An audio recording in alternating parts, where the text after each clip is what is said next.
कुंडली गौधार विठ्ठल श्री ज्ञानदेव तुकाराम पंढरीनाथ भगवान की जय। गोपाल कृष्ण भगवान की जय। श्री गणेशाय नमः। श्री पांडुरंगाय नमः। श्री प्रभु रामचंद्राय नमः। करिता हरी स्मरण दारुण विज्ञापती उठोन कोटी मुहूर्ताहून विशेष पूर्ण कृष्ण चिंतन झाले। श्रीधर स्वामी सांगतात करिता हरिस्मरण केलं सगळी विघ्न पळून जातात। नाम घेता उठा उठी विघ्ने पळती 12 वाटी। भगवंताचं नाम स्मरण केलं की विघ्नाला 12 वाटा रिकामा होतात, त्यामुळे ते पळून जातात। आणि कोटी यागापेक्षा सुद्धा श्रेष्ठ आहे भगवंताचं नाव, म्हणून नामस्मरण करा। उदंड मूर्त साधल्या परी कृष्ण स्मरण नाही केले तरी तितके कुमूर्त झाले विघ्न सबळ धावती। अहो तुम्ही कोणताही मूर्त पहा, अनेक मूर्त पाहून आपल्या कार्याला सुरुवात केली, पण जर तुम्ही कृष्णाचं स्मरण केलं नाही, भगवंताचं स्मरण केलं नाही, जो तुम्ही मूर्त पाहिलेला आहे तोच कुमुहूर्त होतो, सुमुहूर्ताचा कुमुहूर्त होतो। म्हणून आणि अनेक विघ्न अंगावरती धावून येतात, म्हणून स्मरण करा। षष्ठी नवमी व्यती पात वैदव्य व्रती कल्याणी कुयोग समस्त इटक्याशयी मंगल करीत नाम हरीचे निर्धारी। आणि तुम्ही जो जो मुहूर्त पाहिलं, षष्ठी असेल नवमी असेल, ही सगळे असणारे मुहूर्त जे आहेत ती सगळे असणारे मुहूर्त भगवंताचं नाम त्या मुहूर्तांना श्रेष्ठ करतय, त्यांना सत्व राखण्यासाठी ताकद देत आहे, म्हणून स्मरण करा। सर्वदा लाभानी जय धरिती स्मरण करत्यांचे पाय तो कधी न पावे पराजय दोरदयी ध्याय देते। बघा लाभ आणि जय ही त्याच्या पायावरती लोळतात। कोणाच्या?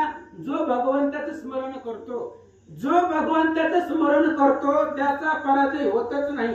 नित्य श्रीराम नाम स्मरण तेथे यश कीर्ती कल्याण ब्रह्म पावती सनातन हे महिमान स्मरणाचे नाथ महाराज रामायणामध्ये सांगतात किंवा नामदेव महाराज सांगतात। नामामध्ये तया असावे कल्याण ज्यामुखी निधान पांडुरंग, ज्याच्या मुखामध्ये भगवंताचं नाव आहे त्याचा विजयच होतो असं सांगतात। जो नाम नवी सम्याव रात्री नित्य उत्साह ज्याचे मंदिरी वैकुंठपती तो श्री हरी त्याची क्षणभरी नवी सम्य। जो भगवंताचं नाव विसरत नाही त्याच्या घरामध्ये नित्य उत्साह असतो, आनंद असतो। उत्साह कधी करतो आपण? दुःख असल्यावर उत्साह साजरा करतो का? नाही। ज्यावेळेस आनंद असेल त्यावेळेस उत्साह साजरा करतो आपण। आणि ज्याच्या मुखामध्ये भगवंताचं नाव आहे त्याच्या घरामध्ये रोज आनंद आहे, कारण भगवंत त्याच्याच घरी राहतो, त्याला सोडून जात नाही। तेची सुलभ सुनीला ताराचे देव बळ पूर्ण जय इंद्रपतीचे चरण प्रेमे करोनी आठवती। म्हणून ऐका, तेच असणारं भगवंताचं स्मरण करणं हेच असणारं सुदीन आहे। म्हणून असणाऱ्या आकाशामध्ये चंद्र सूर्य इंद्र वरुण अग्नी कुबेर सगळं भगवंताचं स्मरण करतात, त्याचे पाय प्रेम भावापासून आठवतात। श्रीधर स्वामी सांगतात राज्य भोग विपुल सर्वदा पुत्र विद्या बळ धन संपदा इतके कामी कसदा तरी ती गोविंदा स्मरावे। तुम्हाला जर वाटत असेल आपल्याकडे ऐश्वर्य असावं, आपल्याकडे त्या ठिकाणी पुत्र संतती असावं, सगळं सुख आपल्या पायावर लोळावी, असं जर तुम्हाला वाटत असेल तर भगवंताचं नामस्मरण करा। सहस्र यागाचे निज फळ जरी चिचितून ते काळ घरी चिंती गण नीळ कमाल नीळ साजिरा। अहो सहस्त्र यज्ञाचं फळ जर तुम्हाला प्राप्त करून घ्यायचं असेल तर स्मरण करा। भगवंताचं स्मरण केलं, नामस्मरण केलं की हजारो यज्ञाचं फळ तुमच्या पदरात पडेल। केले असेल भक्ष भक्षण दुष्ट प्रति घर सुरापान करी हरीने केले पुतना स्वशन त्या श्रवणे करोनी दोष जाई. म्हणून भगवंताचं चरित्र हरी विजय ऐका. आपण म्हणतो आम्ही त्या ठिकाणी असणारा अभक्ष जे खाऊ नये ते खाल्लेलं असतंय, जे पिऊ नये ते पेलेलं असतंय. पण तुकाराम महाराज म्हणतायत मागे झाले पाहू नका, पुढे जा मी न आहे तुका. किंवा आता तरी पुढे, इथून तरी पुढं जे पाठीमाग खाल्लं पिल्लं असेल ते जाऊ द्या. अहो भगवंताने पुतनेचं सुद्धा शोषण केलेलं आहे. ती जर कथा ऐकली तर तुमचं सगळं पाठीमाग अभक्ष खाणं असेल, जी पिऊन आहे ती पिलेलं असेल ते दोष संपतात. जाशी न कळता गरला जारती रास मंडळी खेळला यादवेंद्र हे श्रवण करिता चरित्र पाप जाय जळोनी. ज्याला म्हातारपण त्या ठिकाणी आलेलं आहे, प्रताप होत आहे, त्यांनी रासक्रीडाचं चरित्र ऐका. रासक्रीडा आपण पाठीमागच्या अध्यायामध्ये ऐकलेले आहे, त्याचे सगळे दोष जातात असं सांगतात. ब्रह्मात्यादी दोष गणले पूर्ण ती करावे राम कथा श्रवण श्रवणी ऐकता कालिया मर्दन सर्पदानाद बाधिती. अहो ज्यांना ब्रह्म हत्यादी दोष घडलेले आहेत त्यांनी रामायण ऐका. श्रीधर स्वामी सांगतात ज्यांना ब्रह्म हत्या दोष घडलेले आहेत त्यासला आपल्याकडून काय घडलेलं आहे का? एवढी महापापी आपण आहोत का? पण एवढा सुद्धा महापापी तरला ना. अहो ती माणसं मारित होता जिवंत वाल्या कोणी, पण तरला रामकथा श्रवण राम नाम स्मरणाने तरला. ब्रह्म हत्यादी दोष राम स्मरणाने संपतात, रामाच्या कथेने संपतात. आणि जर विषाची भीती असेल, सापाची भीती वाटत असेल तर हरिविजयतला 11वा अध्याय ऐका कालिया मर्दनाचा. त्याला विषबंधन करू शकत नाही असं सांगतात. ऐकता गोवर्धन उदाहरण कथा निर्शे सकळ संकट अवघा हरिविजय ऐकता सर्व कामना पुरती हो. आता काही एका अध्यायाचं सांगत बसत नाही म्हणजे ऐका. गोवर्धन उद्धारण कथा जर ऐकली तर त्याची संकट निरसत. त्या अध्यायामध्ये तीच कथा आहे. इंद्रानं गोकुळावरती संकट टाकलं होतं, भगवंतानं गोवर्धन पर्वत उचलला, संकट दूर झाली गवळणींची गवळे याची. तसं तुम्ही ती कथा ऐकली की ती 12व्या अध्यायामध्ये लिहून ठेवी जावा. मी सांगतो ते घरी गेल्यावर वाचत जावा. इथे जरी ऐकलं असलं तरी घरी गेल्यावर वाचायचे संकट येत नाही. असं म्हणले एक अध्याय सांगण्यापेक्षा सगळा हरिविजय ऐकला तर सगळ्याच कामना पूर्ण होतात असं सांगतात. हरिविजय ऐकत पवित्र त्याच्या वंशी होय विजयी पुत्र. एका वर्तने संकट मात्र निर्सोनी जाई सरता. हा हरिविजय ऐकत पवित्र त्याच्या वंशी होईल विजयी पुत्र. चांगला मुलगा व्हावा वाटत असेल तर हरिविजय ऐकायचा. कृष्ण चरित्र आहे, ही ग्रंथ ऐकला की सुपुत्र होतो आणि विजयी सांगितलंय त्याचा कधी पराजय होणार नाही. अशा प्रकारचा हरिविजय ग्रंथ आहे.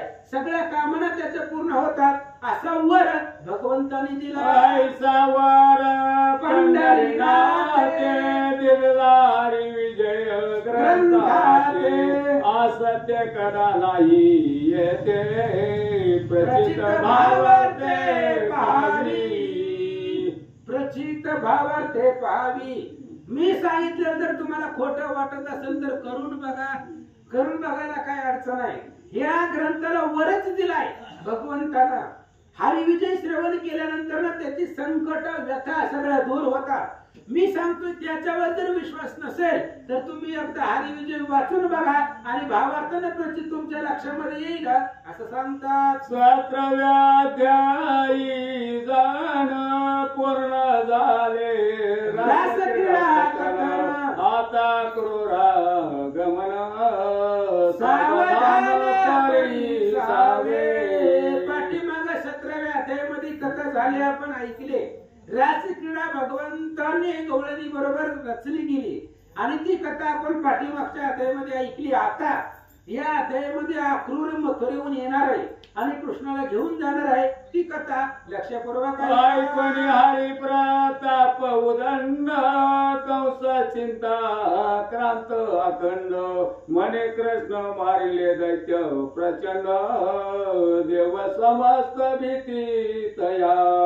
आणि इकडं कृष्णाचा प्रताप ऐकला कंसाला चिंता वाटू लागली. कंस वरवर चिंता करू लागला. कृष्णाने ते राक्षस मारले ज्या राक्षसांना देव घाबरत होते. ते काय हलकी राक्षस नव्हते. ज्या एका राक्षसाला पुढे सगळे देव लोक पळत होते असे राक्षस कृष्णाने मारले. म्हणून कंसाला चिंता वाटली. पंचाननाचा प्रताप ऐकून भयभीत देवी वारण की यशवंत विनीता नंदन दंड सुख ऐकून तटस्थ.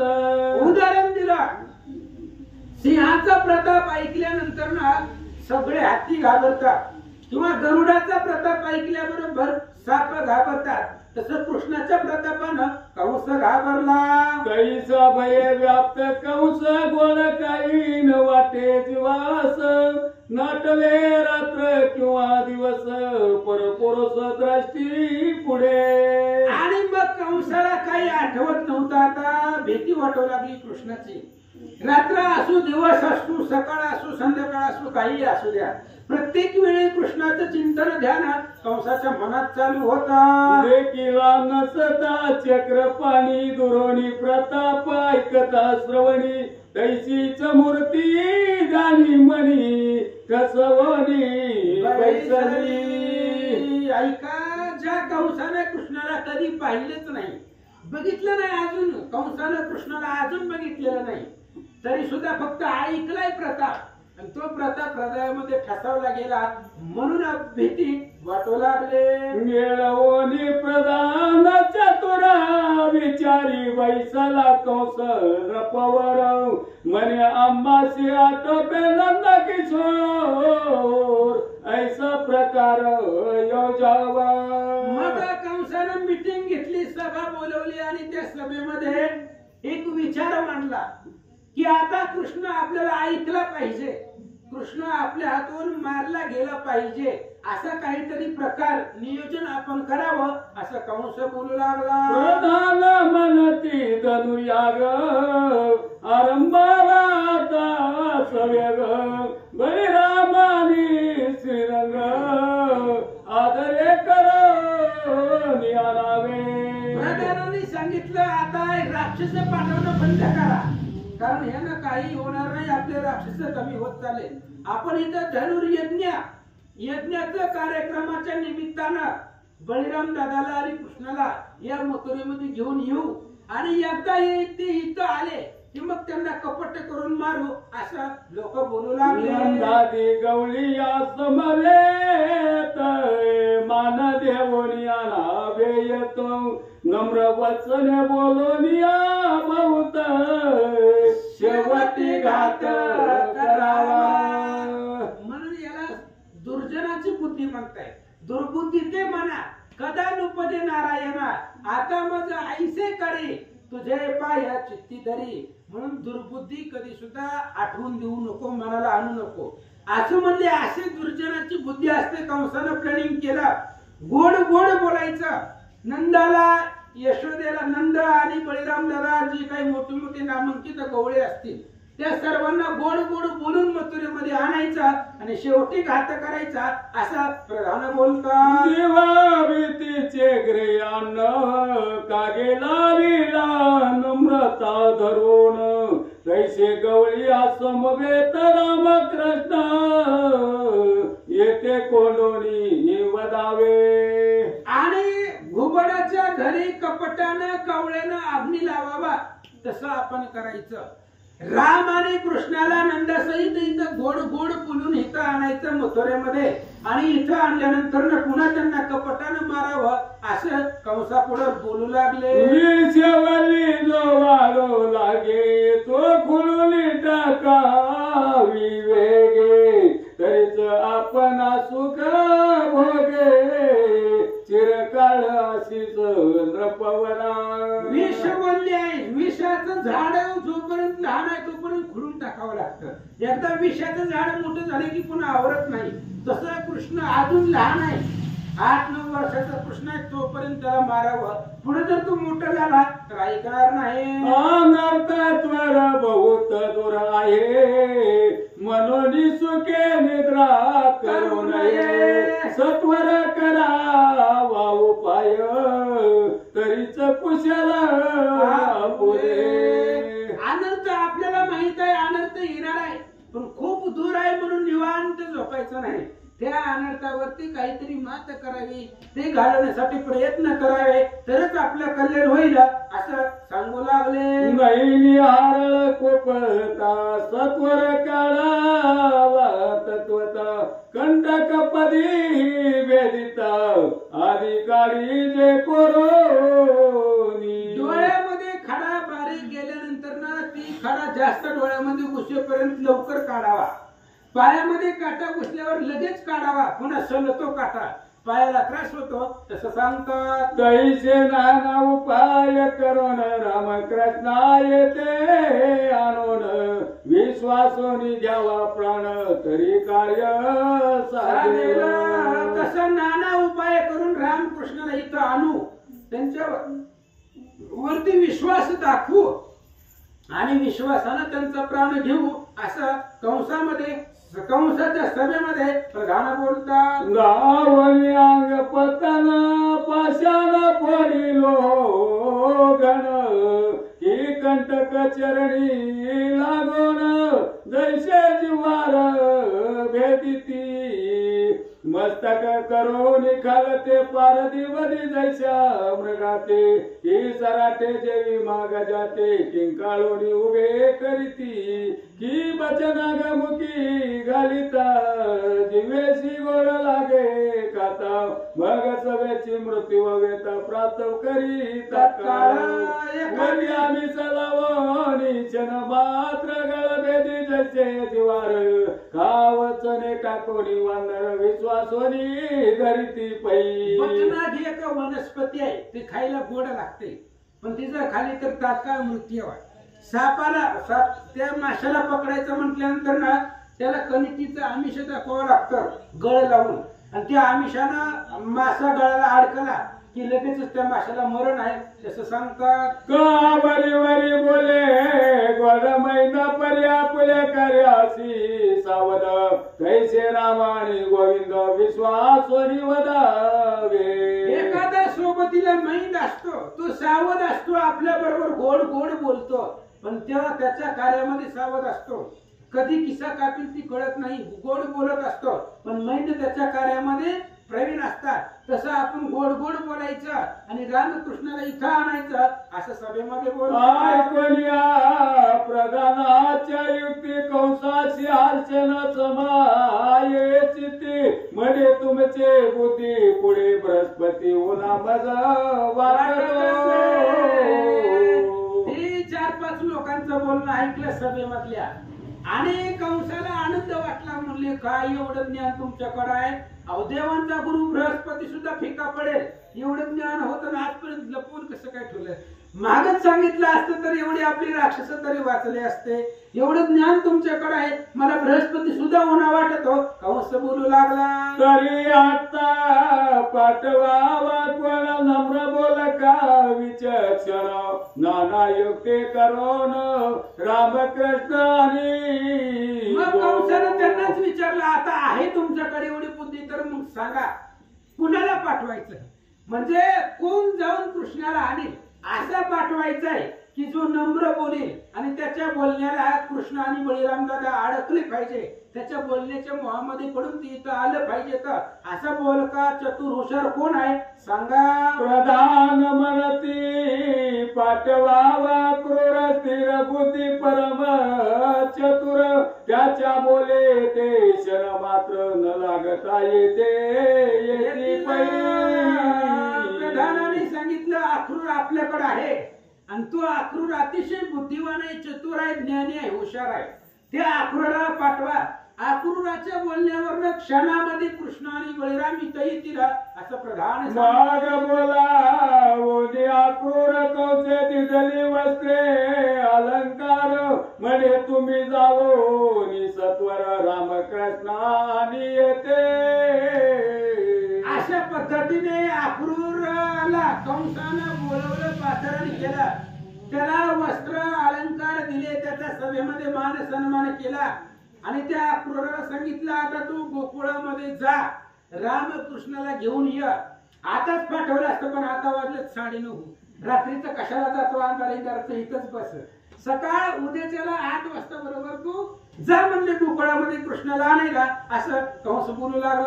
नील भक्त जाण तिथे गोडी, तेत समाधी काय बापुडी, तीर्थभरताची पोडी वरून या ओवाळी दे. क्षणा तो अक्रूर कृष्ण मुकन्या हाय सुंदर, धरी हरीचे चरण वारंवार, तृप्ती नहेची सर्वथा. कथेचं अनुसंधान आहे. अक्रूरजीनं भगवंताला पाहिलं आणि श्रीधर स्वामी सांगतायत देवाला पाहिल्यावर काय सुख भेटतं ते देवाला कळत नाही. तुझी या दर्शनाचे सुख श्रीरामा तुझं अनोळख, भक्त जाणती सात्विक, जे नैष्ठक व्रतधारी. हनुमानजी म्हणतायत रामा तुझ्या दर्शनाचं सुख तुला काय कळणार आहे. जे तुझे भक्त आहेत त्या भक्तांना तुझ्या दर्शनाची गोडी कळते. म्हणून जे काही निज भक्त आहे तेच भक्त भगवंताच्या दर्शनाची गोडी जाणतात. म्हणून क्षणाक्षणाला अक्रूर भगवंताचा मुखचंद्राने हळू लागला, वेळोवेळेला भगवंताच्या पाया पडू लागला. बळीरामासी नमून अक्रूरी धरे आलिंगन, साक्षात शेष नारायण अवतार पुरुष भेटले. बळीराम दादाला पाहिलं, बळीरामाला नमस्कार केला, अक्रूरालाही त्या ठिकाणी भेटले आणि अक्रूरचं म्हणणं आहे की साक्षात शेष आणि नारायण म्हणजेच भगवान श्रीकृष्ण आणि बळीराम दादा भेटले असं अक्रूर बोलतात. अक्रूराचे दोन्ही हात बळीराम आणि अच्युत धरून प्रवेशले मंदिरात, नंदासहित ते देवा. आणि अक्रूराचा हात धरला बळीराम दादानी आणि कृष्णाने जिथं नंद राजा बसलेले होते त्या नंदापाशी घेऊन आले. यशोदेसी नमस्कार करून, यशोदेसी नमस्कार करून अक्रूर आसनी बैसला सादर, सांगे मथुरेचा समाचार सविस्तर अद्यांत जो. आणि यशोदेला पुढे पाहिले गेला. अक्रूरानं ही भगवंताची आई आहे, श्रीकृष्णाची आई आहे. अक्रूरजीनं पाहिलं, साष्टांग नमस्कार केला आणि मग सगळेजण बसले. भगवान श्रीकृष्ण, बळीराम दादा, अक्रूर, नंद, यशोदा, रोहिणी सगळेजण घरामध्ये बसल्यानंतर अक्रूरजीनं सांगायला सुरुवात केली मी कशासाठी आलोय, का आलोय इथं. तर मथुरेचा जो कंस राजा आहे त्याचं आमंत्रण आहे, असं त्याचं आमंत्रण घेऊन तुम्हाला निरोप द्यायला आलो असं अक्रूर बोलतात. नंदासी म्हणे अक्रूर कंस तुमसी बोलविले सत्वर, बळीराम आणि यादवेंद्र याग पहावया चलावे. आणि नंदाला म्हणू लागला अक्रूरजी तुम्हाला बोलवलेलं आहे आणि त्या असणाऱ्या कंसानं धनुर्याग मांडलेला आहे आणि ते यज्ञ पाहण्यासाठी कृष्ण, बळीराम आणि तुम्ही सर्वजण मिळून चला असं कंसाचं आमंत्रण आहे. अक्रूर बोलतात. धनुर्याग पाहोनी मागुती, सवेच यावे गोकुळ प्रती, उदय कवगोता भरती अतिसत्वर निघावे. आणि धनुर्यज्ञ पाहिल्यानंतर ना पुन्हा तो सोहळा संपल्यावर पुन्हा उद्या सकाळी माघारी या, तुमच्या गोकुळाला तुम्ही परत माघारी या असं अक्रूर सांगू लागला. तो नंद यशोदा बोलत मथुरीशी नेथा कृष्णनाथ, तेच क्षण्या मूचा प्राण अंत होईल जाण अक्रूरा. नंद आणि यशोदेने सांगितलं अक्रूरजी आम्ही जर कृष्णाला घेऊन मथुरेला गेलो तर तिथं आमचा प्राणांत होणार आहे. कंस टपतोय आम्हाला मारायला. एवढे जे सगळे विघ्न आले ते कोणी पाठवले, कंसानं पाठवलेले. त्याच्यामुळे तिथं जाणं म्हणजे मृत्यूच्या डोहामध्ये जाण्यासारखं आहे असं नंद बोलतात. श्रीकृष्णाचा करावा घात कंसा हो रात्र जपत, अक्रूरा तो आमूचा परमात पाहे बरवे विचारुनी. आणि अक्रूरजी तुम्ही मनामध्ये विचार करा, कंस कृष्णाला मारण्यासाठी अहोरात्र टपतोय. जेवढी विघ्न आहेत ती कंसानं केलेली होती कृष्णा गोकुळावरती, त्यामुळं कृष्णाला मारायला कंस टपतोय. तुम्ही थोडासा मनामध्ये विचार करा. आम्ही जर कृष्ण आणि बळीरामला तिथे घेऊन गेलो तर ते याग यज्ञ काय असेल तिथे निमित्त आहे. पण कृष्णाला मारायचं त्यांचं प्लॅनिंग आहे असं नंद बोलतात. आक्रूर हासोनी बोलत तुमचे दृष्टी हे बाळ दिसत परिक्रंतांता सही शिक्षण निश्चित कृष्णनाथ लागेल पै. आक्रूराने सांगितलं नंदराजा यशोदा माता तुमच्या दृष्टीला ती कृष्ण तुम्हाला बाळ दिसतोय, तुमचं लेकरू आहे असं तुम्हाला वाटतंय, पण त्याच्याकडे एवढी ताकद आहे कृतांताला सुद्धा शिक्षा करणं, यमाला सुद्धा त्या ठिकाणी दंड करणं, एवढी ताकद कृष्णाकडे आहे असं अक्रूर बोलतात. श्री हरी बोले ते समयी अंतरी भय धरू नका काही राम थोऱ्यातील बलाही गवळी घेऊन समागमे. आणि कृष्णही तिथे होते. कृष्णानं नंदाला सांगितलं म्हणले भेऊ नका बाबा, चला ते आपल्याला बोलवायला आले तर 4-5 गवळी सोबतीला घ्या आणि चला, आम्ही पण याचीच वाट बघत होतो मथुरेला जाण्याची, त्यामुळे चला मथुरेला आपण सगळे मिळून जाऊ असं कृष्ण बोलू लागले. लागता एक क्षण कंस तत्काळ मारीन मुष्टीच्या नुराचे मरण बहुत जवळी पातले. कृष्ण सांगू लागला बाबाजी नंदराजा म्हणले ऐका, कंसाला मी गेले गेले मारणार आहे, त्या कंसाचं मरण जवळ आलंय, त्याचे असणारे प्रधान एक तर मुष्टिक आणि चाणूर, त्या दोघांचंही मरण जवळ आलंय, सगळ्यांचंच मरण आलेलं आहे मथुरेमध्ये जे जे दुष्ट आहे, त्यामुळे आपण तिथे जाऊ असं कृष्ण बोलतात. कृष्ण पूर्वी पराक्रम केले ते नंद यशोदेशी आठवले थोर दैत्य संवारिले अगबक केसी प्रलांबित.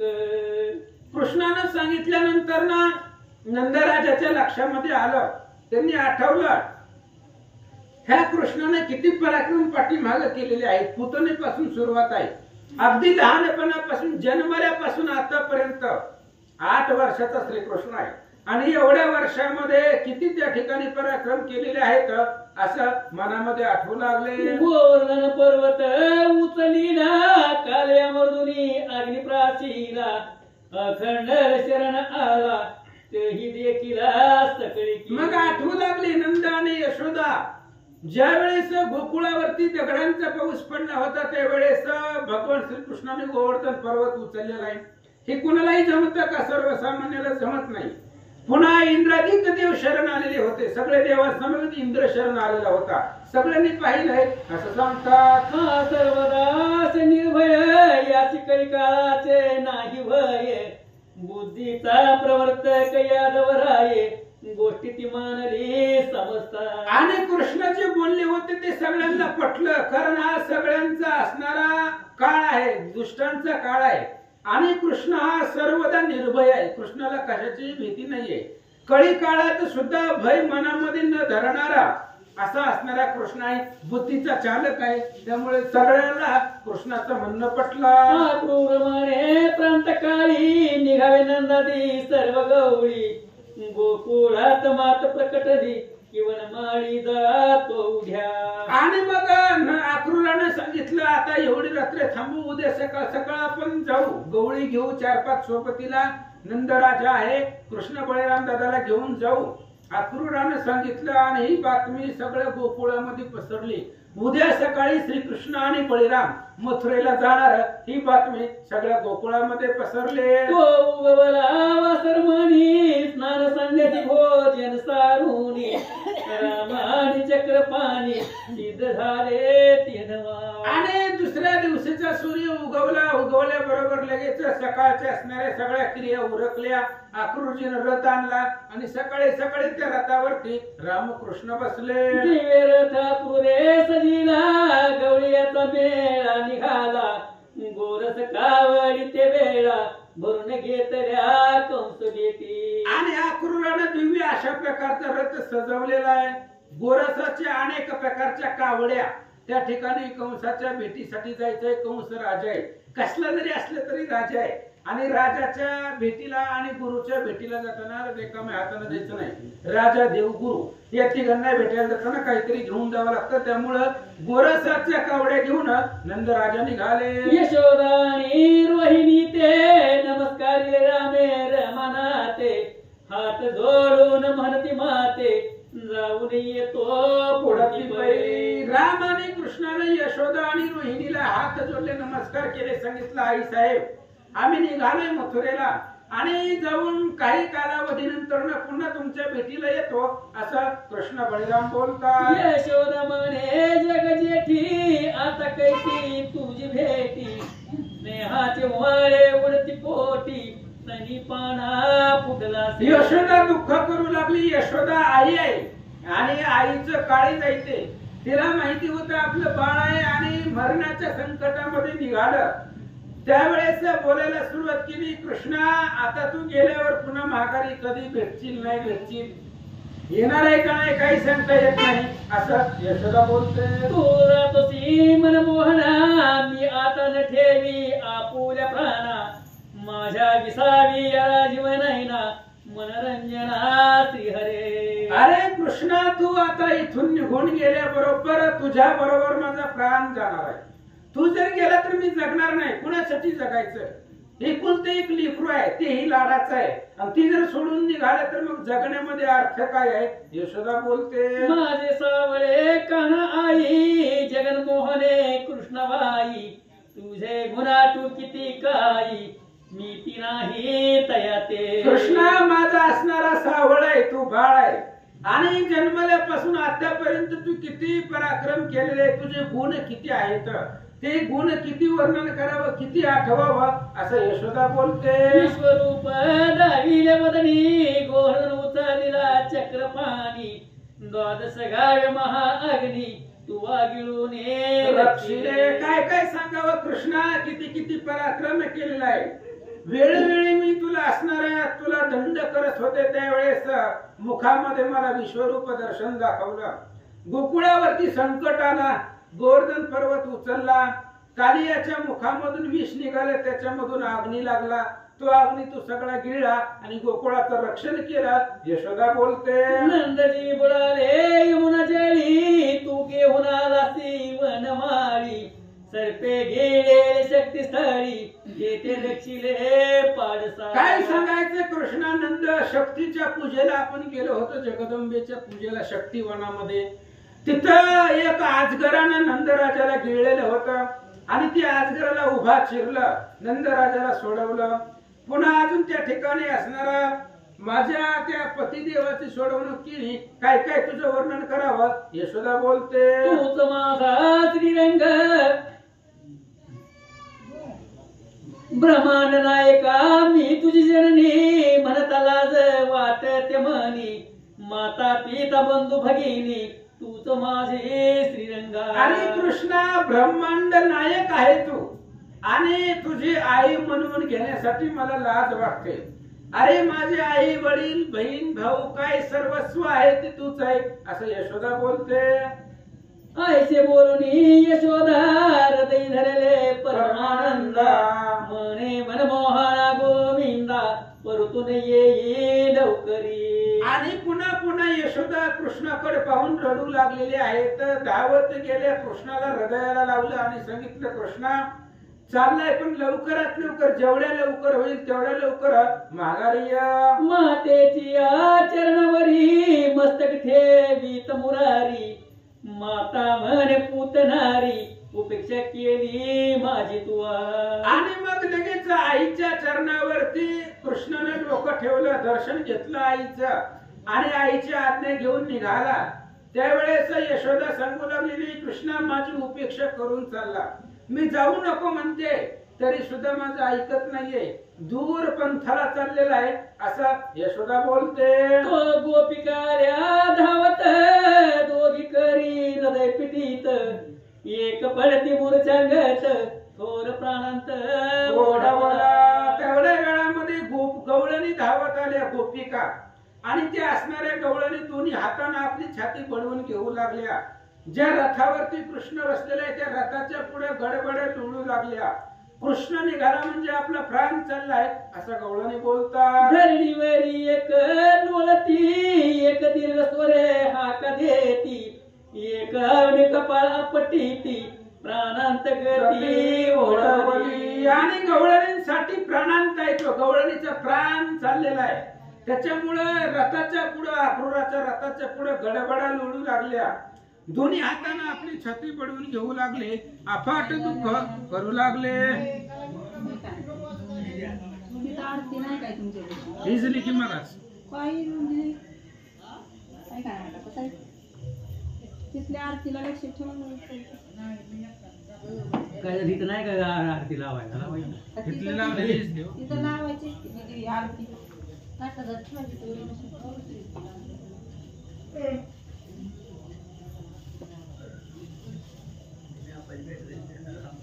एक म्हणती गेला सावळा आता अग्नीला वागे गोकुळा आगे गोकुळीचा प्राण चालिला प्रेत कळा पाटली. आणि काही गवळणी बोलू लागल्या, कृष्ण जर या गोकुळामधून जात असेल तर या गोकुळाला आग लावा. काय करायचं या गोकुळाला ठेवून? कृष्णाच गोकुळाचा प्राण आहे आणि तो प्राण जर निघून गेला तर प्राण गेल्यावर शरीराला ठेवत नाही, आग लावून आगीमध्ये जाळून टाकतात. तसं हे गोकुळाला जाळून टाका असं गवळणी बोलतात. आहा अक्रूरा चांडाळ पर्यसी अकस्मात कोटून आलासी आहा गोकुळीचा प्राण नेतोसी निर्दय होसी तू साच. अरे अक्रूरा तू चांडाळ आहे, क्रूर आहे तू. आमच्या कृष्णाला घेऊन चाललेला आहे. कुठून आला कसा आला अतिशय वाईट आहे तू, दुष्ट आहे. आमच्या असणाऱ्या प्राणरूपी कृष्णाला तू का घेऊन चालला असा अक्रूराला गवळणी बोलतात. सकळ गोकुळीच्या हत्या अक्रूर पडती तुझ्या माता नेऊ नको कृष्ण नाता इसक्या मसी जय जय. गवळणी बोलू लागले अक्रूरा, अरे कृष्णाला ठेव इथं, कृष्णाला नेऊ नको. अरे तू जर कृष्णाला घेऊन गेला तर गोकुळामध्ये कोणी जिवंत राहणार नाही, सगळी मरतेली. आणि गोकुळामध्ये जे बी लोक मरतेली त्या सगळ्यांची हात तुझ्या मस्तकावरती बसेल अक्रूरा, म्हणून कृष्णाला ठेवून जा. तुझे नाम ठेविले क्रूर परी तू हिंसक निर्दय थोर बहुत झाला सिका क्रूर परम निष्ठुर तू होसी. अरे अक्रूरा, तुझ्या आई वडिलांनी तुझं नाव अक्रूर ठेवलेलं आहे, पण चुकीचं आहे. खूप क्रूर आहे तू, वाईट आहे. नावाप्रमाणे तू वागत नाही. तुझ्या मनामध्ये हिंसा आहे, निर्दयपणा आहे, दया नाही तुझ्या मनामध्ये, क्रूरता भरलेली आहे. अरे आमच्या प्राणरूपी कृष्णाला तू घेऊन चाललाय, एवढ्या सगळ्या लोकांची हत्या तुझ्या मस्तकावरती बसेल. गवळणी बोलतात. तो रामकृष्ण रथावरी बैसोनी चालिले झडकरी रथा पुढे येऊन वज्रनारी आडव्या पडती धरणी. आणि एवढ्या वेळामध्ये कृष्ण आणि बळीराम दादा रथावरती जाऊन बसले. बसल्यानंतर मग लगेच गवळणीला खूप दुःख झालं आणि मग रथाच्या पुढे गडबडा लोळू लागले, रथाच्या पुढे झोपू लागल्या, अशी अवस्था झाली. एका क्रूरा पुढे पदर पसरून म्हणत्या माना ते भिकारी दीन करी आज कृष्ण दान कीर्ती त्रिभुवने भरू दे. आणि काही गवळणी अक्रूराच्या पुढे पदर पसरून मागू लागल्या, भीक मागावी तशा मागू लागल्या. अक्रूरा, अरे आमच्या पदरामध्ये फक्त कृष्ण दे, आम्ही तुझ्या पुढे भीक मागतोय, आम्हाला फक्त कृष्ण या पदरामध्ये दे असं गवळणी बोलतात. अक्रूरा देखता केहून माती गोप्या पुल्या मुख घाली ती म्हणती मन मोहराय दुपती न भेटसी आता तू. आणि अक्रूराच्या पुढे काही असणाऱ्या गवळणी रथाच्या पुढे लुळू लागल्या, जमिनीवरची माती घेऊन तोंडामध्ये घालू लागल्या. अक्रूरला सांगू लागले, अक्रूरा, अरे कृष्ण आमचा प्राण आहे, आता तू त्याला घेऊन चालला, पुन्हा आम्हाला कधीही कृष्ण भेटणार नाही, मिळणार नाही असं गवळणी बोलतात. कोणी त्या अवसरा अष्टभावनावर त्या क्रूरा नैनी चालिल्या श्रुधारा प्रेम देखून गोपिकांचे. आणि एवढ्या गवळणी रडत होत्या, रथाच्या पुढे पडलेल्या होत्या, जमिनीवरती लोळत होत्या. काही गवळणी तोंडामध्ये माती घालू लागलेल्या होत्या. अक्रूरानं पाहिलं काय अद्भुत प्रेम आहे या गवळणींचं कृष्णावरती, आणि तेच प्रेम पाहून अक्रूराच्या डोळ्यामधून पाणी वाहू लागलं. म्हणे धन्य धन्य यांचे प्रेम याही वश केला पुरुषोत्तम जय निर्विकार परब्रह्म नामरूपातीत जे. आणि मग अक्रूर मनामध्ये विचार करू लागलेला आहे, धन्य धन्य असणाऱ्या या गवळणींचं प्रेम आहे. या गवळणींनी कृष्णाला आपलंस केलेलं आहे. एवढी माया जिव्हाळा प्रेम लावलेला आहे असं आक्रोश बोलू लागला. गोपीच्या शोकाशी नाही पार, जैसा वनासी निघता रघुवीर, पाठी लागल्या विधनगर, तैसेच येते झाले. तसंच झालं. श्रीधर स्वामी सांगताय, ज्या वेळेस कृष्ण निघाले अक्रूराच्या रथावरती बसले, त्यावेळेस गवळणी एवढ्या रडत होत्या, त्यांच्या रडण्याला पार आवार नाही. किती वर्णन करावं. उदाहरण दिलं, रामचंद्र 14 वर्षासाठी वनवासाला निघाले. संपूर्ण अयोध्या नगर दुःखामध्ये होतात आणि ते अयोध्येमधली लोक रथाच्या माग पुढे गडबडा लोळत होते. सुमंताला सांगितलं, आमच्या अंगावरनं रथ घेऊन जा, आम्हाला मारून टाकन, पुन्हा आम्हाला वनवासाला घेऊन जा. तशीच अवस्था इथं झालेली आहे. सगळ्या गवळणी रथाच्या पुढे गडबड लोळू लागलेले आहेत. अक्रूरजी पाहतात, जीवनावीन मत्स्य जैसे, गोकुळीचे लोक तळमळती तैसे, यशोदेशी मोर्चा येत असे, धावत असे रथापाठी. आणि गवळणीची अशी अवस्था झाली, पाण्यामधला मासा जर बाहेर काढला तर तो तरफडतो. पाण्याशिवाय मासा जगत नाही, तळमळायला लागतो, तरफडतो. तशी अवस्था प्रत्येक गवळणीची झालेली होई. यशोदा मूर्छित पडलेली आहे आणि त्या रथाच्या पाठीमाग यशोदा धावू लागले. माझी या विसाविया जगजीवना, मुख पाहू दे जगनमोहना, आला मज प्रेमाचा पाहना, पाजू कोणा सांगपा, माझे सावळी कनाई, उभे दे राजसे कृष्णबाई, तुझ वेगळे दिशा दाही, ओस मज वाटती, कृष्णा मज परी झाली कैसी, ताने बाळ टाकून परदेशी, माता जाय सगमनासी, गती तैसी मज झाली. काय सांगायचं कृष्णा, माझ्या असणाऱ्या हृदयाला पाहणा फुटलेला आहे, कोणाला पाहायचं. माझं सावळा कान्हैया आई कृष्णा, अरे आज सोडून निघाला. मला आज अशी अवस्था झालेली आहे, माझं तान्ह बाळ आहे, लहान लेकरू आहे आणि ती लेकरू मला या परदेशामध्ये टाकून चाललं असं यशोदेला वाटू लागलं. की काटेवनात आंधळे जाता, सांगती टाकुनी जाती अवचिता, तसे मज केले कृष्ण नाता, पुन्हा मागुता न भेट. अरे कृष्णा, आमची अवस्था अशी झाली, काट्याच्या वनामध्ये आंधळ्यानं जावं, त्या आंधळ्याला काय दिसतंय, काटा आहे का नाही, तशा पद्धतीची अवस्था आमची झालेली आहे. तू आम्हाला सोडून निघाला, एकाएकी या गोकुळामध्ये टाकून चालला, अशा प्रकारे दुःख यशोदा करू लागली. काय झालं, ऐका पद्म पुराणीचे संमत, राधा तेथे आली धावत, रथा पुढे येऊन त्वरित, ध्यान हरीचे विलोकिले. आता पद्म पुराणाची कथा ऐका.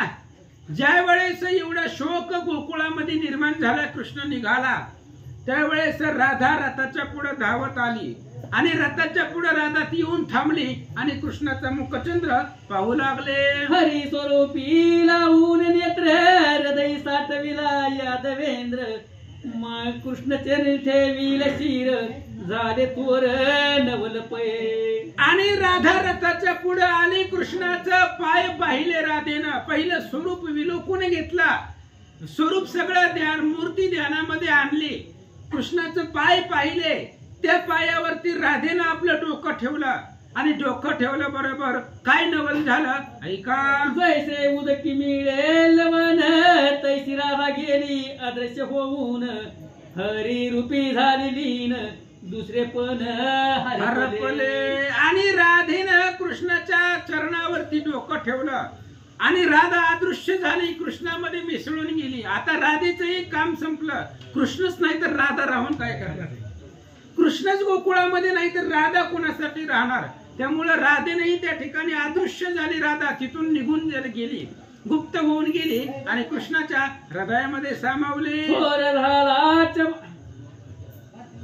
थोर झाला चमत्कार, राधा हरिरूप झाली साचार, गोपी तटस्थ समग्र, वाणिती भाग्ये राधेचे. चमत्कार झाला, राधा हरिरूप झाली.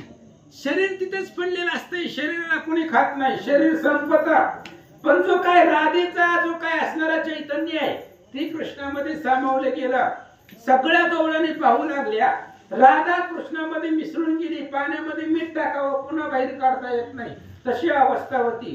ते असणारा राधेचं शरीर तिथंच होता पडलेला, पण जे काही आत्मारूपी ज्योत आहे ती कृष्णाच्या हृदयामध्ये जाऊन सामावली असं सांगतात. नाना साधने योगी साधिती त्यासी ऐसी नारती धन्य धन्य राधा पूर्ण मूर्ती हरी स्वरूप झाली. अहो अनेक लोक योग आचरण करतायत, सर्व साध्य करतायत भगवंताच्या प्राप्तीसाठी, पण राधा एवढं भाग्य कोणाचंही नाही. कृष्णाच्या चरणावरती दृढ झाली आणि तिथेच तिने ध्येय ठेवला आणि त्या असणाऱ्या कृष्णाच्या हृदयामध्ये राधा विलीन झाली असं सांगतात. सोहारी म्हणे अक्रूरा आता रथ चालवी सत्वरा तरीच या गोपिका सुंदरा मागे दुरी राहती. आणि मग कृष्णाला अक्रूराला सांगितलं, अक्रूरा आता रथ पुढे जाऊ दे, आपण जर इथे थांबलो तर गवळणी आपल्याला जाऊ देणार नाही, त्याच्यामुळे गवळणी पाठीमागे राहाव्या म्हणून वेगाने रथ चालवत असं कृष्ण बोलतात. रथ घडीला समीर गती क्रमून मागे टाकीले जगती तेव्हा मूर्छ येऊन गोपिक पडती हाका देती कृष्णा मागे. मग लगेच कृष्णाने सांगितल्या बरोबर अक्रूराने रथ वाऱ्याच्या वेगाने चालवला. गोकुळ सोडून रथ लांब पुढे गेला, गवळणी सगळ्या पाठीमागे राहिल्या. त्यावेळेस सगळ्या गवळणीला मूर्छा आली, चक्कर आली, बेशुद्ध पडली आणि पुन्हा सावध झाल्यानंतर कृष्णाच्या नावानं हाका मारू लागल्या. पाळ पिटूनी फोडी ती हाका आहा कमलवरा वैकुंठ नायका आपुले हाती गोपिका वधून जाई आताची. आणि सावध झाल्यानंतर पुन्हा कृष्ण दिसत नाहीये, कृष्णाचा मुखचंद्र डोळ्यापुढे नाही. त्यावेळेस खूप दुःख करू लागल्या, कृष्णाच्या नावानं हाका मारू लागले, रडू लागले, कृष्णा जर जायचंच आहे तर आम्हाला मारून टाक आणि आमच्या शरीरावरनं इथून निघून जा असं गवळणी बोलतात. पाळ पिटूनी फोडी ती हाका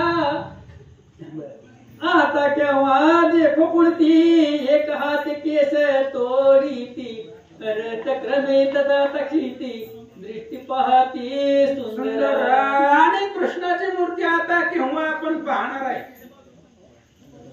कधी आपल्याला कृष्ण पाहायला भेटणार आहे. म्हणून त्या असणाऱ्या रथाच्या माग पुढं कृष्णाच्या नावाने गवळणी हाका मारित होत्या, अफाट शोक करू लागल्या. म्हणती प्राण सगळ्या वनमाळी तुला वियोगन परम झाली एक म्हणते रथाजवळी धावून जाऊ चला गे. आणि मग लगेच असणाऱ्या गवळणी बोलू लागले, कृष्ण आमचा प्राण सखाय आहे, प्राणरूपी ज्योत म्हणजे तू आहे. आणि म्हणून पुन्हा पुन्हा पुन्हा त्या ठिकाणी धावू लागल्या. काही गवळणी सांगू लागल्या रथ खूप लांब गेलेला आहे, त्यामुळे चला आणि त्या असणाऱ्या अक्रूराच्या रथाला जाऊन गाठू असं गवळणी बोलतात. आता केव्हा देखो पुढती एक हाते केश तोडीती रथ प्रमित जात क्षिती दृष्टी पाहती सुंदरा. आणि गवळणी बोलू लागले, आता कृष्णाला आपण कधी पाहणार आहे, कृष्ण आपल्या डोळ्याला कधी दिसणार आहे. म्हणून हाताने स्वतःची केस वळू लागली. अक्रूराचा रथ खूप पुढे गेलेला आहे आणि त्या रथाच्या पाठीमाग गवळणी धावू लागल्या. म्हणती प्राणा सगळ्या वनमाळे तुझा वियोगान परम जाळे एक म्हणती रथाजवळे धावून जाऊ चला गे. आणि गवळणी बोलू लागल्या, प्राण सखय आहे तू, अरे तुझा वियोग रूपी अग्नी आम्हाला अंतःकरणामध्ये जाळू लागलेला आहे. काही गवळणीने सांगितलं चला आपण जाऊ आणि त्या अक्रूराच्या रथापर्यंत जाऊन पोहोचू, त्याला आडू असं गवळणी बोलतात. अक्रूराशी घालून कृष्णाची आना रथाना वेग परतोन नेदी तरी बळ्याची हिरोन मनमोहन आताची. गवळणी बोलू लागले, चला आपण पळत पळत जाऊ, त्या रथाला गाठू आणि त्या अक्रूराला श्रीकृष्णाची शपथ घालू आणि शपथ घालून कृष्णाला महागारी घेऊन येऊ. आणि तरी सुद्धा त्या अक्रूराने कृष्णाला दिलं नाही तर काय करू. आम्ही आहोय इतके सुंदरे अक्रूर एकला काय करी. तो रथ गेला बहुत दूरी विकणारी पाडलेल्या. आणि मग बोलू लागले, आपण एवढ्या अनेक गवळणी आहोत, अक्रूर जर देत नसेल तर बळच कृष्णाला घेऊन येऊ. आपण एवढ्या मोठ्या गवळणी आहेत, एक अक्रूर आहे, काय करणार आहे. एवढा विचार करेपर्यंत वायूच्या वेगाने रथ जात होता. गोकुळापासून खूप लांब गेला. म्हणती वेग का परम पुरुषा तुझं मी सवस दिशा श्री सागर हृदया विलासा जातो शिकायचा टाकूने. आणि पुन्हा खूप लांब रथ गेल्यानंतर शेवटी रथाची गती आहे आणि आपली मानवाची ताकद आहे. पळत पळत किती लांब पळणार आहे. घोड्याच्या रथाच्या पुढे माणसाला पळता येत नसतं. खूप रथ गेला, लांब गेला. वायूच्या वेगाला पाठीमागे टाकून आखरून रथ चालवत होता. मग गवळणीने शोक करायला सुरुवात केली. पुराण पुरुष असणारा कृष्ण आम्हाला सोडून का गेला. चारी ध्वजा आणि कळसा रथ उतरता सकल भूमीस न दिशे काही निराश थोर गोपीसा झालीशे. आणि मग 4 असणारे घोडे ते रथाचे होते. रथाचा कळस होता, रथाचा ध्वज होता, काहीच दिसत नव्हता. खूप लांब रथ गेलेला होता. कृष्णही दिसत नाही, त्याचा रथही दिसत नाही, त्या रथाचा ध्वजही दिसत नाही. अशी अवस्था गवळणीची झाली. अवघ्या गोपी अकंठ करीत गोकुळ परतल्या स्फुंदत एक म्हणती आगरी त्वरित लावाता गोकुळा. आणि मग सगळ्या गवळणी माघारी आल्या. कुठपर्यंत जाणार. कृष्ण खूप लांब गेलेला होता. आक्रूराचा रथ दिसत नाही. जोपर्यंत दिसत होता तोपर्यंत गवळणी रडत होत्या. आक्रूराचा रथ दिसना गेल्या. सगळ्या गवळणी माघारी आल्या. गोकुळ ओस पडलेला होता.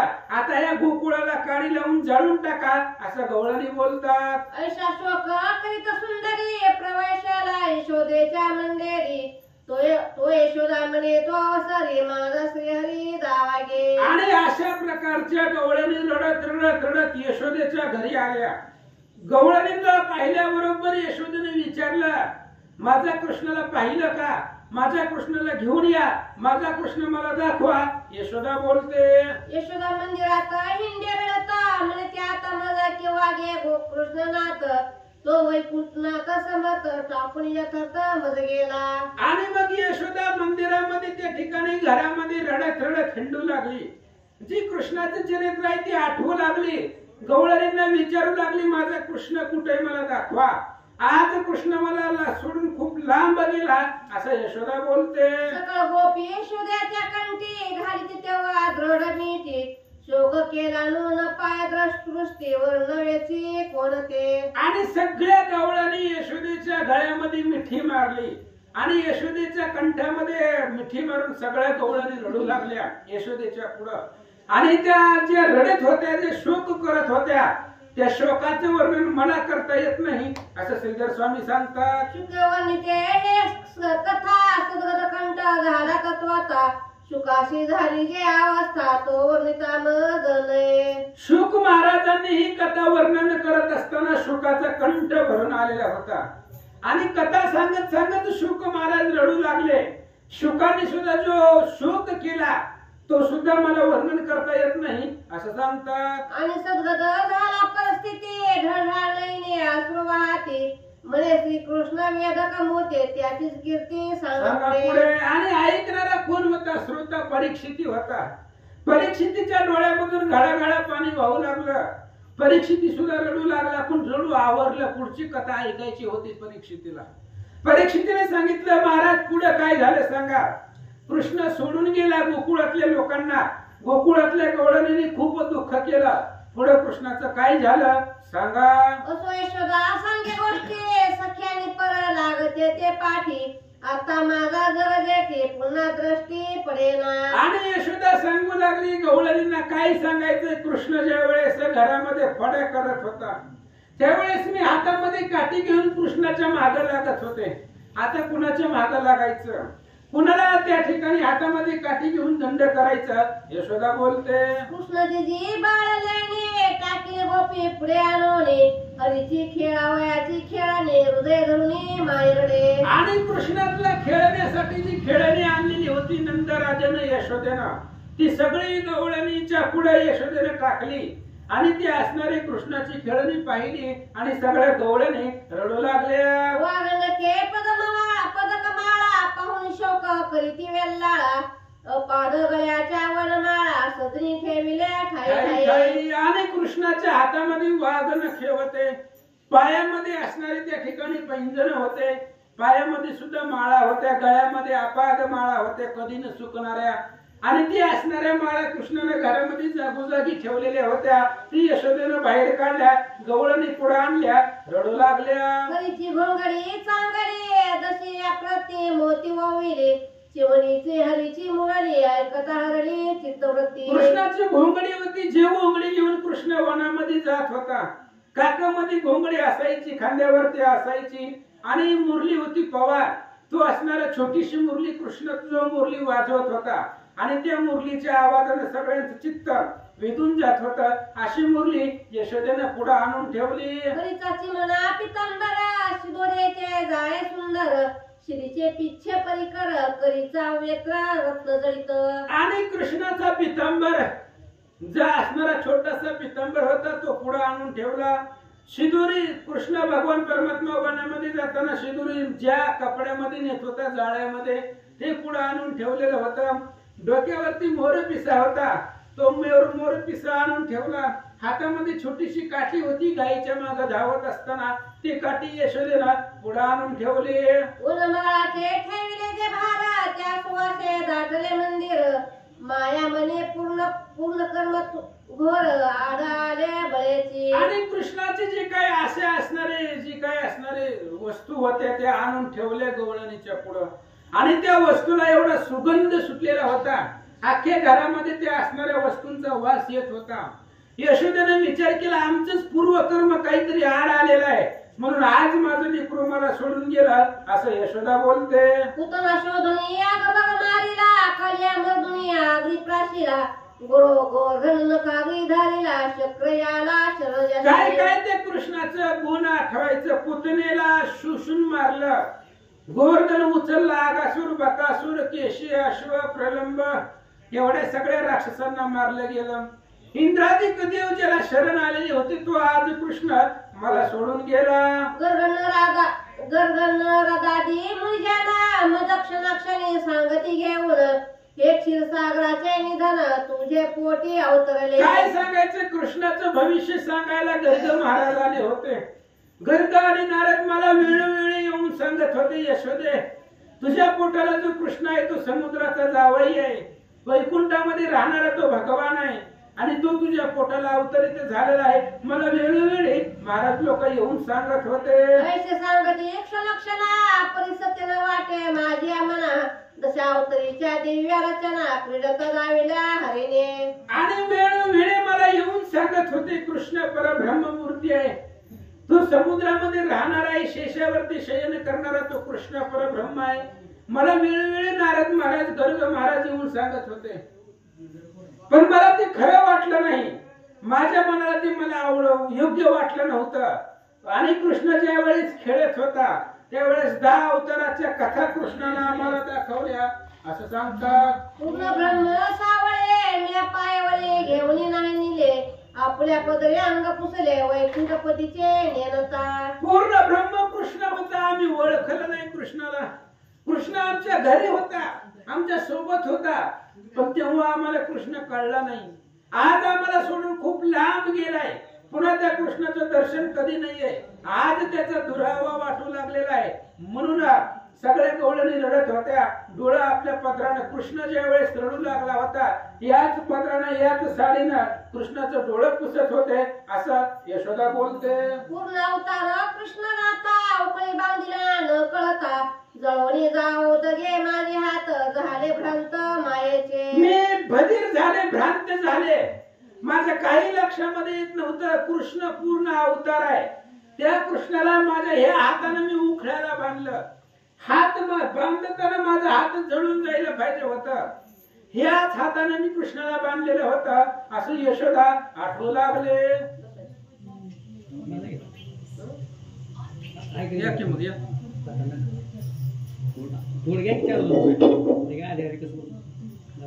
प्रमदिकाठी आराध्य मूर्ती त्याशी मी पाठवून आपलती गुरे राखविली निश्चिती अपराधात मिळते नाहीच. एवढा अपराध माझ्याकडून घडलाय, त्या अपराधाचं वर्णन करता येत नाही. किती अपराध माझ्याकडून घडलेले. अरे तू कृष्ण माझा असणारा लेकरू ब्रह्ममूर्ती आहे मला सगळे सांगत होते. नारदाने वेळोवेळी येऊन मला सांगितलं, गर्ग महाराज वेळोवेळी सांगत होते कृष्ण परब्रह्म मूर्ती आहे. आणि त्या कृष्णाला मी गायीच्या मागे पाठवलं, त्या कृष्णाला मी उकळाला बांधून ठेवलं. काय काय मी अपराध केलेले कृष्णाचे, त्या अपराधाला गणती नाही असं यशोदा बोलते. ज्याशी वर्णिता भागली दर्शने त्याशी ये रे जारे म्हणे थकले थकविले जग जीवने महिमाने अद्भुत. अरे त्या कृष्णाचं वर्णन करत असताना शेष ब्रह्म इंद्र सगळे भागून गेले. हजारो मुखाचा शेष आहे, त्यालाही कृष्णाचं वर्णन करता येत नाही.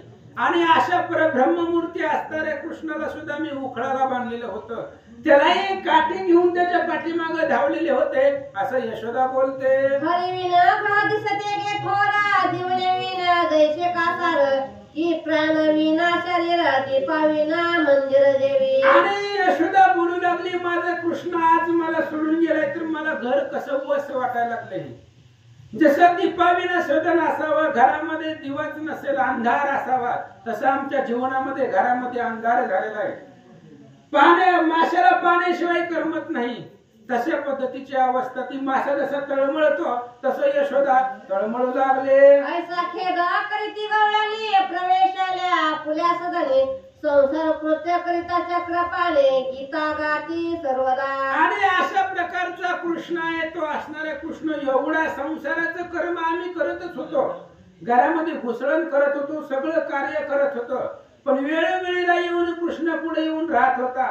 घुसळण करत असताना कृष्ण हात धरत होता, वेळोवेळीला कृष्ण रांगत माझ्या पुढे येत होता असं गवळणी बोलतात. दळिता कांडिता मंथन करिता गाय धुईता पालक हलविता राधिता जेविता उदक पिता गीत गाती हरीचे. आणि मग आता कृष्ण तर आपल्यापासून लांब गेले आहे, मग त्या कृष्णाचं वर्णन करायचं. मग प्रत्येक काम करत असताना, दळत असताना, जेवण करत असताना, गाई धुत असताना, मंथन करत असताना, घर झाडून करत असताना, नाना काम घरामध्ये करत असताना प्रत्येक वेळेला कृष्णाचं गुणवर्णन आठवत होत्या असं सांगतात. करिता सडा समार्जना रंगमा घालिते आणि जीवन हिंडता करिता गगनाम गमन गीता गाती हरीचे. आणि प्रत्येक वेळी कृष्ण आठवत होता, कृष्णाचं चरित्र डोळ्याला पुढे दिसत होतं. दळत असताना, कांडीत असताना, जात येत असताना, घराच्या बाहेर जाताना, आत येताना, सगळं कार्य करत असताना, दरवाजामध्ये सडा टाकत असताना प्रत्येक वेळी कृष्ण दिसू लागला असं सांगतात. आता आमचे स्नेहीजन श्रीजी महाराज कदम अतिशय उत्कृष्ट वाचन आहे, सुंदर वाचन आहे, वेळोवेळी सांगत होतो महाराज येत जावा, पण आज महाराजांना वेळ भेटला असू द्या. माने महाराज आलेले आहेत, आता यांच्या मुखामधून पुढची कथा ऐकू. कुंडली कवरधार विठ्ठल श्री ज्ञानदेव तुकाराम. श्री गणेशाय नमः, श्री सरस्वती नमः, श्री सीतारामचंद्राभ्ये नमः, श्री गुराभ्ये नमः. दळिता कांडिता मंथन करिता गाई धुईता पालक हलविता रांधिता जेविता उदक पिता गीत गाती हरीचे. गणेशाला वंदन विद्यादेवी सरस्वती माता पिता आणि गुरुच्या चरणी प्रेमपात करून कथेचं अनुसंधान. तर या ठिकाणी गवळणी देवाचं वर्णन करू लागलेले आहे. ज्यावेळेस देव आपल्याजवळ होता, कृष्ण आपल्याजवळ होता, त्यावेळेस देवानं काय लीला केली की बाबा जळताना काढताना हरी बोला, उठता हरी बोला, बसता खाता पिता हरी बोला. आणि अशा प्रकारे आपल्याला हा ध्येय त्याच्याकरता दिलेला आहे. म्हणून त्याला आठवण येऊ लागली की कृष्ण ज्यावेळेस यायचं होता आमच्याजवळ, त्यावेळेस आम्ही जळताना काढताना काही काम करताना फक्त आणि फक्त हरीचंच गुणगान गायलं, वाचेला फक्त देवाचं चिंतन करत होतो, दुसरं काही काम करत नव्हतो असं गवळणी त्या ठिकाणी बोलू लागली आहे. करिता सडा समर्जन रंगमाळा घालिता अनिता जीवन हिंडता करिता गमना गमन गीत गाती हरीचे. असणाऱ्या कृष्णाचं, पांडुरंगाचं, असणाऱ्या देवाचंच गीत गायचं. देवे दिला ध्येय भजना गोमटा का भोजना गोमटा, भजन करण्याकरता दिलाय. म्हणून आपल्याला कसंही भजन येऊ द्या, वाकडे येऊ द्या, तिकडे येऊ द्या, पण मुखाला देवाचं हित ते करावे. देवाचे चिंतन, देवाचं चिंतन करायचं, दुसरं चिंतन करायचंच नाही. कारण हा आपला ध्येय प्रपंचानं भरलेला आहे. आपण नेहमी सुखाची अपेक्षा करतो आणि त्याच्यामुळे आपल्याला हा देव आठवत नाही. आणि आठवत नसल्यामुळं आपल्यावर नाना विघ्न येतात, अनेक प्रकारची संकट येतात. पण त्या संकटाला सर्व तारून सर्व हरण करणारा असणारा हा भगवंत आहे. म्हणून या गवळणी म्हणतात की आम्ही सडा सामोर्जन करताना काही कार्य करत असताना फक्त पांडुरंगा असणाऱ्या कृष्णा तुझंच गीत गात होतो. आमच्या मुखामध्ये दुसरं काहीच येत नव्हतं. आम्ही घरामध्ये दळण काढत असताना किंवा ताक करत असताना दही घुसळत असताना काही कार्य करत असताना फक्त तुझंच नाव आमच्या मनामध्ये येत होतं. आम्ही तुझंच गुणगान गात होतो. तुझ्याशिवाय आम्ही दुसरं काहीच गुणगान गात नव्हतो असं ते बोलताय. जागृती सुयोक्ती आणि स्वप्नी ध्यानी मनी असनी शयनी सर्वदा वेद लहरी चरणी वृत्ती निमनी गेली. काय भक्ती आहे? म्हणून भक्त ऐशी झाला जे देही उदास गेली आशा पाशनी वाढवणे ह्याला म्हणतात भक्त. आपली भक्ती तशी नाही. आपली भक्ती वरकडी भक्ती आहे. अहो जागृती सुसुग्नी म्हणजे जागृत अवस्थेत सुद्धा देवाचं चिंतन, झोपलं असलं तरी देवाचं चिंतन. काही 3 अवस्थेमध्ये अशा प्रकारची अवस्था जर आहे त्याला सर्व देवमयच त्या ठिकाणी वाटत होतं. आणि देवाशिवाय दुसरं देवा तुझ्याशिवाय आम्ही काहीच केलं नाही. झोपेत असताना तुझं चिंतन, जागा असताना तुझं चिंतन, काम करत असताना तुझं चिंतन. तुझ्या चिंतनाशिवाय आम्ही दुसरं काहीच केलं नाही. कारण यांची अवस्थाच तशा प्रकारची झालेली होती. सर्व देह हा हरीला अर्पून दिलेला होता. सर्व हा देवाला देह अर्पलेला होता. त्याच्यामुळे सर्व त्या ठिकाणी त्या कृष्णमय झालेल्या होत्या. त्याला कृष्णाशिवाय दुसरं काही दिसत नव्हतं. आणि भक्त म्हणजे श्रीकृष्णाचंच गुण आठवायच्या अशा प्रकारच्या गवळणी करत होत्या. येती गवळणी यमुना जीवना घेऊन येत आपुल्या सदन तो अंतरी आठवला या देवळाना वेद पुराण वंदे झो. काही गवळणी यमुनेला जायचं असलं पाणी घेऊन येत असताना त्या कृष्णाची आठवण येते त्यांना. आणि कृष्णाची आठवण येत असताना ह्या कृष्णाचं वर्णन करता 6 शास्त्र 18 पुराण सुद्धा पडले नाही. शेषाला सुद्धा वर्णन करता आलं नाही. अशा असणाऱ्या देवाचं त्या वर्णन करतात. तेव्हा तुझं किती वर्णन करावं? अरे सर्व ब्रह्मांडाचा नायक तू आहे. सर्व ह्या जगावर सत्ता तुझी आहे. तू करता करविता सर्व. देव कुठं नाही. जळीस तळीस काष्टीपासाने हे देव आहे. पण देव ओळखायची ताकद लागते. म्हणून जे जे बेटे भूत ते मानिजे भगवन. कुठेही तुम्ही बघा देव प्रत्येक ठिकाणी देव आहे. पण आपली ताकद तेवढी नाही, आपली भक्ती तशी नाही. पण ह्या असणाऱ्या गोपिकाची अवस्था तशा प्रकारची झालेली होती. आणि तशा प्रकारची अवस्था झाल्यामुळं देव भानावर सुद्धा नव्हत्या. सर्व हरीचं चिंतन करत होत्या असं त्यांच्या मनामध्ये. हरी रूपी व्रती वेदली ग्रह जावी विसरली कृष्ण रूपी व्रती मुराली येतीची झाली समाधिस्तो. बघा हरी रूपच त्यांचं झालेलं होतं.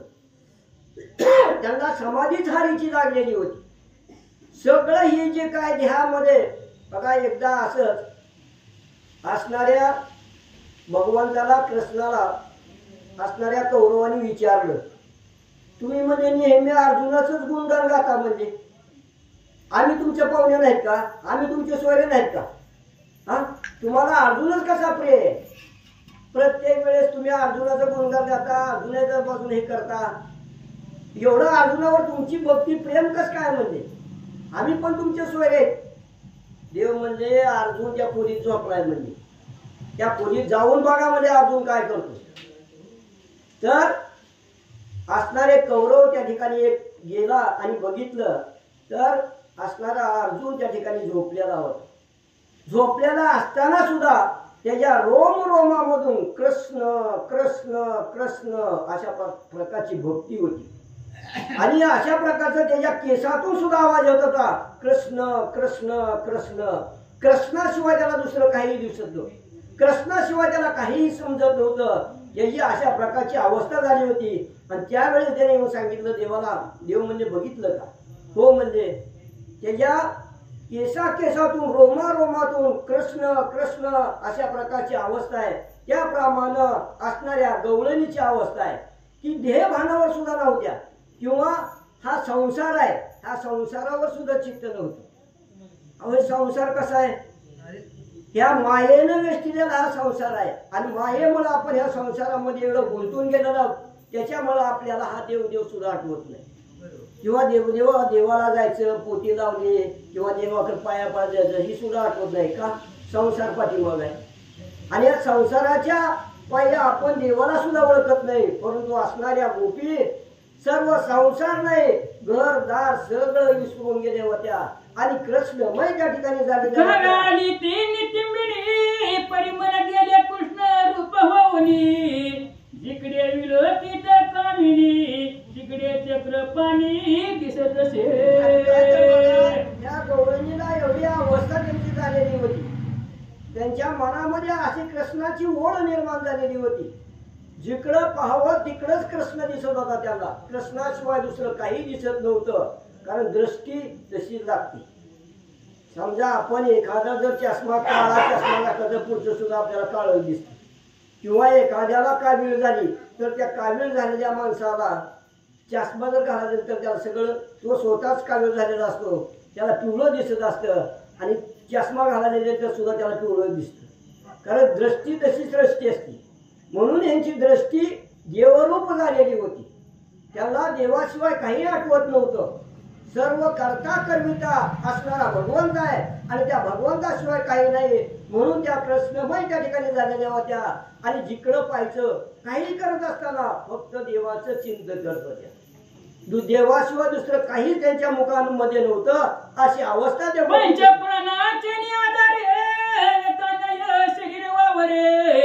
गोपी वेदली यादवेंद्रे काही दुसरे दिसेना असणाऱ्या त्या भगवंताहून आपला हा पंच प्राण ओळून टाकावं की काय अशी अवस्था झाली होती काही नव्हतं त्यांच्या मनामध्ये फक्त आणि फक्त कृष्णच होता हा असणारा कृष्ण आमचा कृष्ण आणि या कृष्णाशिवाय या गोपिकांची अवस्था अशा प्रकारची कृष्णमय झालेली होती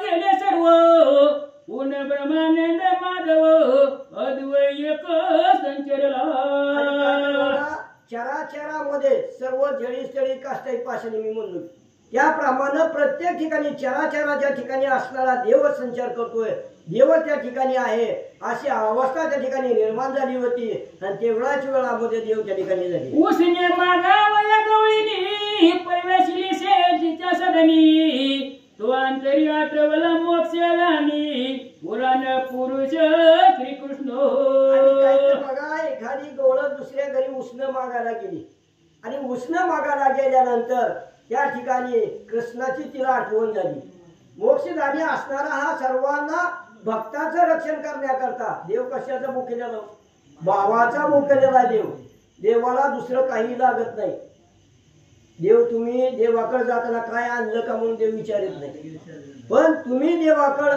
कशा प्रकारे जाता कशा प्रकारे भक्ती करता आणि त्याच्यावर सर्व देव हा भावाचा मुख्यलेला आहे म्हणून ह्या भावानं देवाला त्याने आकारलेलं होतं आणि त्यांची दृष्टी त्याप्रमाणे झालेली होती मन वेदले हरिपाई बने सुखे उसना कृष्ण देई आताची आलो निलवलाही देईन तुझा निर्धारी हे गवळ दुसऱ्या गवळणीकडे गेली उष्ण मागायला गेली आणि उष्ण मागायला गेल्यानंतर म्हणू लागली की असणारा कृष्ण मला उष्ण दे थोडे वेळ हा असणारा कृष्ण मला दे अशा प्रकारच्या गवळणीला बोलू लागली ती म्हणली की मी तुला कृष्ण उष्ण कसा देऊ अशा प्रकारे बोलते बोल्या बोला सखे कृष्ण मतळीशी गेला दोघी जणीची आठवला पुर लोटती अश्रूचे त्या गवळणी त्या ठिकाणी एकमेकीला बोलू लागलेले आहेत तू उष्णा मागती पण असणारा हा कृष्ण मथुरेला गेलेला आहे मी तुला कुठला देऊ कृष्ण हा कृष्ण आपल्याला या ठिकाणी सोडून गेला असणाऱ्या हा दुःख सागरामध्ये आपल्याला सोडलं कारण आपली अवस्था कृष्णरूप झालेली होती असं म्हणल्यानंतर दोघीच्याही डोळ्यातून अश्रूच्या धारा लागल्या आणि दोघी त्या ठिकाणी दिसे कृष्णा करो तो एक मने सुंदर सय पुढे यदुवीर जसं काय गाय प्राणामध्ये चारायला जाते पण तिचं चित्त हारणापाशी असतं आणि त्या पाळसावर जेवढं लक्ष असतं त्याप्रमाणे जर आपलं पाळच नाही दिसलं तर ती किती मोठ्याला हंबरती. त्याप्रमाणे ह्या म्हणू लागल्या असणारा कृष्ण आपल्याला ह्या ठिकाणी टाकून कसा काय गेला आणि अशा प्रकारे त्याला वाईट वाटू लागलं आणि कृष्णाची या ठिकाणी आठवण करू लागलेली आहे. प्रार्थनाची विचित्र गती त्याहीवरी स्त्री देहाची बुंती कोठे जाता नयनी स्थिती पराधीन दिले. बघा अशा प्रकारे ह्या गवळणीची अवस्था झालेली होती. पराधीन झाल्यासारखं वाटायला लागलं. जसं एवढं मोठं घर आहे आणि त्या घरामध्ये जर लेकरं बाळ नसली असणारा देव ह्या देवळामध्ये नसला तर कसं वाटणार आहे. त्याप्रमाणे ह्या गवळणीची अवस्था अशा प्रकारे झाली.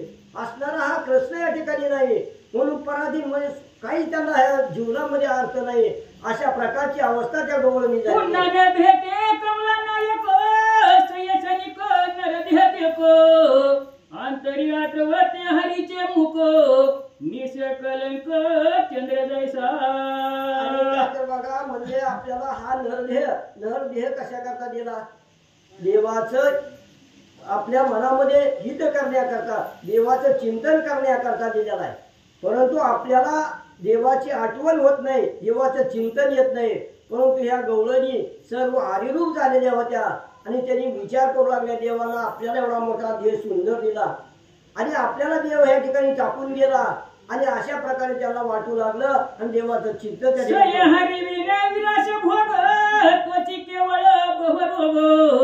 हरी कृपे विनय वयाग सर्व यंग दिसत तर बघा त्या गवळणी म्हणू लागल्या सर्व जे ऐश्वर्य आहे सगळं संपत्ती आहे परंतु हरी असल्याशिवाय काही उपयोग नाही.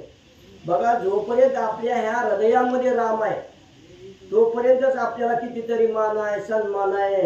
नाही दादाराव बाबाराव काही नाव देते ती. पण ज्या दिवशी आपल्या ह्या शरीरातला ह्या हृदयातला राम गेला की आपल्या ह्या शरीराला नाव काय येतं मळ. म्हणून नाशिवंत देह जाणार सकळ आयुष्य खातो काळ सावधान असा असणारा हा नरदेह आणि या नरदेहाला आल्यानंतर आपण काय करायला पाहिजे काय करायला नाही पाहिजे असं त्या ठिकाणी गवळणी म्हणतात. आईशी गोपिकांची भक्ती गणितांना गणवे शेषा प्रती असो इकडे त्रिभुवनपती मथुरा पंते जातसे. बघा अशा प्रकारे ह्या गोपिकांची अवस्था झालेली आहे.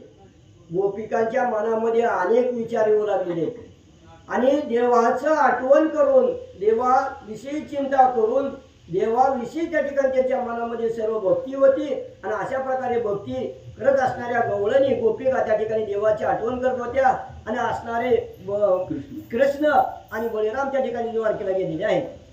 मागे गवळी यांच्या भारत वेगळे चालूया गुरु तो तुम्हारी कन्याचे तीर पुढे देखील ते धवा. देवाला देण्याकरता अक्रूर आलेला होता. अक्रूर रथावर बसलेला होता. देव रथामध्ये बसलेले होते. बळीराम दादा त्या ठिकाणी बसलेले होते आणि हा रथ पुढे चालला होता आणि गवळ्याचा भार सर्व त्या ठिकाणी गावातील लोक त्यांना वाटा लावण्याकरता निघाले. भगिनीचे जीवन उल्लंघनी गेला जग जीवन पहिलं तरी सर्व गवळी जन करवया स्नान उतरले. अशा प्रकारे असणाऱ्या नदीच्या पर्यंत हे सर्व गावातील लोक त्या ठिकाणी गेलेले आहेत. तोपर्यंत दिवस मावळण्याची वेळ झालेली आहे आणि दिवस मावळल्यानंतर त्या ठिकाणी मुक्काम केलेला आहे आणि सर्वजण परत त्या ठिकाणी आलेले आहेत. सोडून या क्रूर स्नानाची चाली लाचकवर रतिशेषानी या देवेंद्र दोघे तैसेची बैसले. बघा यमुनेच्या तीरावर रथ गेल्यानंतर अक्रूरानं रथ त्या ठिकाणी उभा केला आणि अक्रूर त्या ठिकाणी विचार केला की आपण यमुना नदीमध्ये स्नान करावं म्हणून त्या रथामध्ये असणारे देव त्या ठिकाणी थांबलेले आहेत आणि अक्रूर स्नान करण्याकरता गेलेला आहे. हे दोन्ही मूर्ती दिसती सुंदर एक घनश्याम एक गौर शेषी मित्र जापरी. अक्रूरानं रथ उभा केला आणि अक्रूर स्नान करण्याकरता निघाला आणि परत त्यानं पाठीमागं वळून बघितलं तर अशा प्रकारचे देव घनश्याम सुंदर अशा प्रकारची मूर्ती त्या रथामध्ये दिसू लागली. जसे का सूर्य आणि चंद्र अशा प्रकारची मूर्ती असणारी देवाची सावळी आणि सुंदर मूर्ती त्या ठिकाणी दिसू लागलेली आहे. हे विष्णू आणि शंकर की बृहस्पती आणि वज्रधर की राम आणि सौमित्र जैसे दोघे दिसती भो. काय तर बघा, विष्णू आणि शंकर किंवा लक्ष्मण आणि राम, बृहस्पती आणि हे अशा प्रकारची दोघं त्या ठिकाणी सुंदर आणि शोभायमान रथामध्ये दिसतात असं आक्रू त्या ठिकाणी पाहू लागले. आक्रूरमणी करी विचार म्हणे दोघेही अत्यंत सुकुमार धाकुटे वय दिसती किशोर मी तो सत्वर यशी नेतो. आणि काय तर बघा, आक्रूराने रथ उभा केला, स्नान करण्याकरता आक्रू केलेला आहे. आणि आक्रूराने ज्या वेळेस पाहिलं की म्हणजे किती सुकुमार आहेत, किती कोमलमय आहेत, हा, आणि सुंदर दिसणारे आहेत आणि असे असणारे ह्या बाळाला मी आता घेऊन जातो असं आक्रू त्या ठिकाणी बोलला. परमद्वेषी कंस सत्य जपे दोघा करवया घात ते जरी झाले विपरीत तरी कसे करावे. आणि कंसानं आक्रूराला सांगितलं होतं, आक्रूरा तू जा आणि कृष्णाला आणि बळीरामाला घेऊन ये, कारण हे कार्य तुझ्याशिवाय कोणी करणार नाही म्हणून त्याला पाठवलेलं होतं. आणि आक्रूरानं हे मनामध्ये आठवण केली की आपल्याला कंसानं पाठवलंय, पण आपण जे ह्या कृष्णाला आणि बळीरामाला जर त्या ठिकाणी घेऊन गेलो आणि कंसानं जर ह्या दोघांचा घात केला तर काय करायचं असं आक्रूर मनामध्ये विचार करू मग लागला. हे संकट मोठे पडले शेवटी काय होईल ते न कळे आयसा चिंता क्रांत त्या वेळे अक्रूर जळी प्रवेशला. बघा, अक्रूर आनंदाने त्या ठिकाणी रथामध्ये निघालेला होता, परंतु ज्यावेळेस स्नान करण्याकरता गेला त्यावेळेस त्याच्या मनामध्ये अनेक प्रकारच्या शंका निर्माण होऊ लागल्या. म्हणला मी आता कंसाकडे ह्यांना घेऊन गेलो तर कंसाने ह्यांना मारलं, ह्यांचा घात केला आणि अशा जर प्रकारे झालं काय करावं असा कंस चिंताक्रांत झाला आणि पाण्यामध्ये बुडी करण्यात गेला. संचित झाला भक्त राणा बुडी देवनी करी आगमर्शना तो जीवनी देखील जगा जीवना ईश्वर मोहना गोविंदा. बघा, अक्रूर ही तशा प्रकारचा भक्त होता, कुणालाही देव येत नाही, कारण देवाकडे जायला सुद्धा तेवढ्याच प्रकारची भक्ती लागते. आणि अशा प्रकारचा अक्रूर एवढा भक्तिवान होता, त्याच्यामुळे त्या ठिकाणी कृष्णाला आणि बळीरामाला नेण्याकरता आलेला होता. आणि ज्यावेळेस अक्रूर स्नान करण्याकरता नदीमध्ये उतरला, पाण्यामध्ये बुडकी मारली आणि पाण्यामध्ये बघितलं तर असणारे देव त्याला त्या ठिकाणी दिसले, देवाशिवाय काही दिसलं नाही. अशा प्रकारची अवस्था अक्रूराची झाली. चतुर्भुज चक्रपाणी पहुडला शेषशैली जो माया चक्र चालक मोक्षदानी ईश्वर परमात्मा. हा जगाचं लालन पालन करणारा देव आहे. अशा प्रकारचा देवाला पाहिलं अक्रूरानं. शेषावर झोपलेला देव आहे, हातामध्ये शंख चक्र गदा चतुर्भुज रूप त्या ठिकाणी देवाने अक्रूराला दाखवलं. अक्रूराने विचार केला की देवाचं दर्शन त्या ठिकाणी अक्रूराला झालेलं आहे, असं अक्रूर त्या ठिकाणी देवरूप झालेला होता. नाभी कमळी परमेष्टी घडीत ब्रह्मांडांच्या पोटी नाना अवतारांच्या गिरटी सोय घेतो परमात्मा. आणि काय बघा, देव प्रत्येक वेळेस प्रत्येक ज्यावेळेस आपल्या ह्या पृथ्वीवर दुष्ट राक्षसांचं वध झालं, भक्तांना त्रास द्यायला लागला, गायगुराला गांजायला लागले, आपण ऐकलेलंच आतापर्यंत. ज्यावेळेस देव स्वतः अवतार घेतात, देव जन्म घेतात का अवताराला येतात. राम अवतार घेतला, का घेतला तर रामायण त्यांना खरं करून दाखवायचं होतं. त्यांना माहित नव्हतं का दशरथ राजा मरणार आहे, अशा प्रकारचं संकट येणार आहे, सीता वनवासात चुरून येणार ना, हे सर्व माहित होतं. पण ही तुम्हाला आणि आम्हाला लीला दाखवायची होती, तुम्हाला आणि आम्हाला भक्तीला लावायचं होतं. भक्ती कशा प्रकारे करावी, नवविध प्रकारची भक्ती आहे आणि भक्ती करत असताना कशा प्रकारे भक्ती करायची त्याच्याकरता देव स्वतः अवतार घेतात. त्याप्रमाणे प्रत्येक अवतारामध्ये देवानं आपापली लीला दाखवली आणि प्रत्येक अवतारामध्ये लीला दाखवून देव भक्ताला त्या ठिकाणी करतात. मत्स्य कुर्मादी अवतार ते तिचे चरित्र दिसती फार श्रीगुण रूपे कंसासुर आकळून या मारिला. आणि काय बघा, मत्स्य कुर्म वराह 10 अवतार अहो अमृषा करता अमृष राजा करता स्वतः देवानं 10 गर्भवास सोसले. असे असणारे देव स्वतः त्या ठिकाणी अवतार घेतात आणि अवतार कार्य संपल्यानंतर परत हे करतात. अशा प्रकारची अवस्था झालेली आहे. मुष्टिकाच्या नराधी देत्या मला मारले परमाद्भुत शिशुपालानी वक्रदंत जरासंध पाडिला. असणाऱ्या मुसोब चामोर आणि शिशुपाल त्या सर्वांना त्या ठिकाणी असणाऱ्या देवानी मारलेला आहे. भौमासुरे बाणासुर निपिळे कौरवांचे भार मागती होनी तदाकार स्वरूपी स्वरूप संचरले. मसुर अशा प्रकारचे जे काय राक्षस होते अनेक प्रकारचे राक्षस त्या ठिकाणी मारलेले आहेत आणि परत आपला अवतार त्या ठिकाणी घेत आहेत. अशा प्रकारे करत आहेत. आक्रूर पाह्यात्मदृष्टी तो कृष्ण रूप दिसे सर्वसृष्टी हरी नकी दिसती ब्रह्मांड पोटी अंत न कळे पाहता हो. आक्रूरानं पाण्यामध्ये उडी टाकली होती, स्नान करत होता आणि ज्या वेळेस स्नान करत असताना त्याची दृष्टी कृष्ण रूप झालेली होती.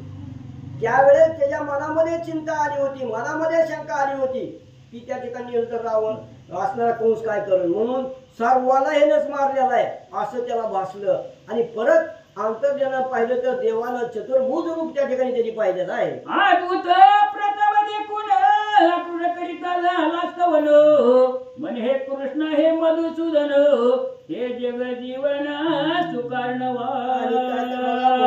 हे जगजीवना कृष्णा अद्भुत अशा प्रकारचं रूप पाहिलं आणि रूप पाहिल्यानंतर देवाचं चिंतन करू लागला.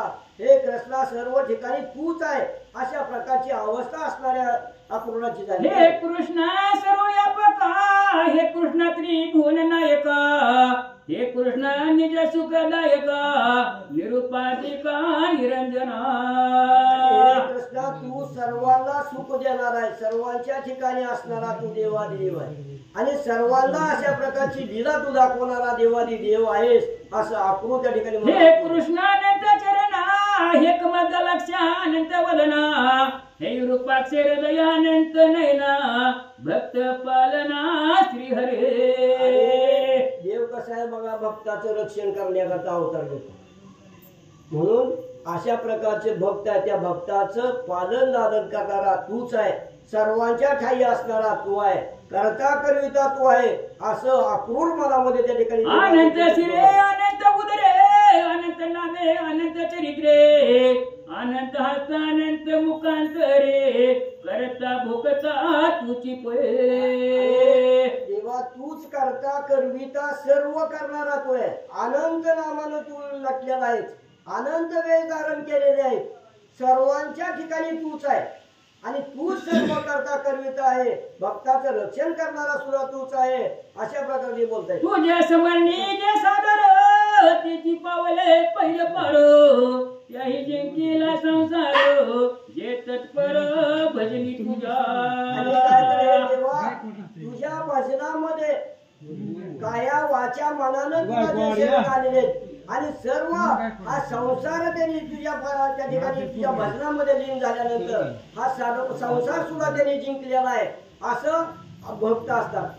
म्हणून भक्त कसे असतात तर सर्व देहावर उदार असतात, त्यांना बाकी कशाची गरज नसती. सोने रुपये आम्हा मृतिके समान अशा प्रकारची भक्ताची अवस्था झालेली असते आणि संसार स्वतः तू चालवणार आहेस आणि त्या भक्ताचं रक्षण करणारा तू देव आहेस असं आक्रूर त्या ठिकाणी म्हणतात. श्री गणेशाय नमः श्री पांडुरंगाय नमः श्री प्रभू रामचंद्राय नमः. अनंत शिरे अनंत उदय अनंत नामे अनंत चरित्रे अनंत अस्तांग अनंत मुखांतरे करता भक्ता तुझी पै. तुझे स्मरणी जे सादर त्याची पावले पहिलं पार त्याही जिंकला संसार तिजे तत्पर भजनी तुझ्या. श्री गणेशाला वंदन करून सरस्वतीला वंदन करून आणि सर्व भाविकाला वंदन करून कथेचं अनुसंधान असं आहे की ज्या वेळेस आक्रूर आणि त्या नदीमध्ये स्नानासाठी उतरले त्यावेळेस त्यांनी पाठीमागं बघितलं आणि त्यांना विचार पडला किंवा म्हणले आपण चूक केली ह्यांना इथं आणून ते म्हणले हे लहान मूर्ती यांचा जर कंसाना वध केला तर काय करायचं. मग भगवंताने विचार केला की आक्रूरला काहीतरी चमत्कार दाखवायला पाहिजे. आपण पाठीमागं ऐकलं की यशोदेला सुद्धा वेळोवेळी भगवान चमत्कार दाखवत होते. जांभळी दिली की यशोदेला दिसायचं, तसं म्हणले आता अक्रूराला काहीतरी दाखवावं म्हणून अक्रूरानं ज्या वेळेस पाण्यामध्ये बुडी घेतली तेव्हा भगवंतानं आपलं 10 अवताराचं सगळं लिहिला आणि त्या अक्रूराला दाखविल्या. त्यावेळेस अक्रूराला वाटलं की खराच म्हणले हा देवाचा देव आहे भगवंत, म्हणून अक्रूर पुन्हा स्तवन आणि स्तुती करू लागले. जे जे हरी तुझे नाम गाती त्याचे पाये धरावे पुढती तेच पावले उत्तम गती अभेद स्थिती जयाची. आणि त्या भगवंताला हजारो नाव आहेत आणि सगळे नावाचं स्मरण करून अक्रूर म्हणू लागला भगवंता तू कसा आहे की तू म्हणले तुझी लीला आगाध आहे आणि तुझा म्हणले लीला म्हणले कोणाला कळणार नाही असा अक्रूर आणि स्तवन आणि स्तुती करू लागला. हरी तुझे दिवे नाम हे सदन परम सुगम तेची सुचिर मंत शुद्ध परम सूर्य जैसा तेजस्वी. आणि तू कसा आहे म्हणले तुझं स्वरूप कसं आहे सूर्यासारखा तेजस्वी आहे म्हणले तू म्हणले सगळ्या जगाचा नियंता आहे करता धरता तूच आहे असं ज्या वेळेस अक्रूरला थोडी प्रचिती दाखवली तेव्हा अक्रूर स्तवन आणि स्तुती करू लागला. राम कृष्ण यादवपती नामे जे सदा घेती जैसा अग्नी होय अहोराती तैचीच नित्य भक्त तुझे. तुझी अनन्य भक्ती करिता जरी कर्म लोप झाला वचिता त्या लागी प्राप्त होय अनंता संताधिकांचे ठेवणे. आणि भगवंता तू कसा आहे म्हणले तुला अनंत नाव आहेत म्हणजे तुझं जरी म्हणले नाव घेतलं तर अनंत जन्मीचे सगळे पाप जळतात आणि सगळ्या जगाला तू करता धरता तूच आहेस असा तो अक्रूर त्या ठिकाणी स्तवन स्तुती करीत आहे. जे भक्तांचे सत्कर्म राहत ते न्यून पूर्ण करीत ऐसा कृपाळू भगवंत उन्हे पडो न देशी. आणि अक्रूरानं काय सांगितलं की भगवंता तू कसा आहे म्हणले जरी एखाद्या भक्ताच्या हातून काय म्हणले काम तुझी भक्ती करायची राहिली तर करून घेणारा तूच आहे आणि सगळ्या जगाला म्हणले सन्मार्गाला लावणारा तूच आहे असं तेव्हा अक्रूर स्तवन आणि स्तुती करीत आहे. तुझा अनन्य चरण त्याचे कोटी अपराध क्षमा करोन पुढती हिरोनिया मन आपुले पदी ठेवीजी. आणि त्यांनी सांगितलं किंवा म्हणले कुणी किती जरी अन्याय केलं तरी भगवंता तू कसा आहे तर त्याला सन्मार्गाला लावणार आहे त्याच्या अन्याय पोटामध्ये घालून त्याला सन्मार्गाला लावणारा तूच भगवंत आहे असं अक्रूर त्या ठिकाणी बोलत आहे. सर्व कर्म कर्म बहिर्भूत परी तुझे नामी आवडी बहुत हे तुझा अत्यंत आवडत जैसे अपत्य एकुलते. आणि जसं आपल्या आईला जसं एखादा एकुलता एक मुलगा असा आवडावा असे म्हणले अनेक प्रकारचे भक्त असतात आणि त्यांचे अपराध पोटामध्ये घालून ज्याची ज्याची जशी जशी भक्ती असेल त्या त्याप्रमाणे म्हणले तू त्याला आणि ते वही करतो असं या ठिकाणी सांगत आहे. कर्म करिता विधी निशेष बहुत कर्म करिता व्याकुळ होत वरी तुझ्या एका नामे समस्त होय करतार्थ श्रीहरी. आणि आपण काम करीत असताना आता प्रत्येकाचं कुठलंही काम असो म्हणले आपण जर काम करीत असताना आपल्याला जर शीन आला आणि जर भगवंताचं एकदा जरी नाव घेतलं तरी तुझ्या नावानं म्हणले सगळा त्या माणसाचा किंवा म्हणजे त्या भक्ताचा सगळा शीन जातो असं अक्रूर त्या ठिकाणी बोलत आहे. निष्ठता उठता बैसता निद्रा करिता जाता येता तुझे नाम जगन्नाथा जपता हरी सर्व दोष.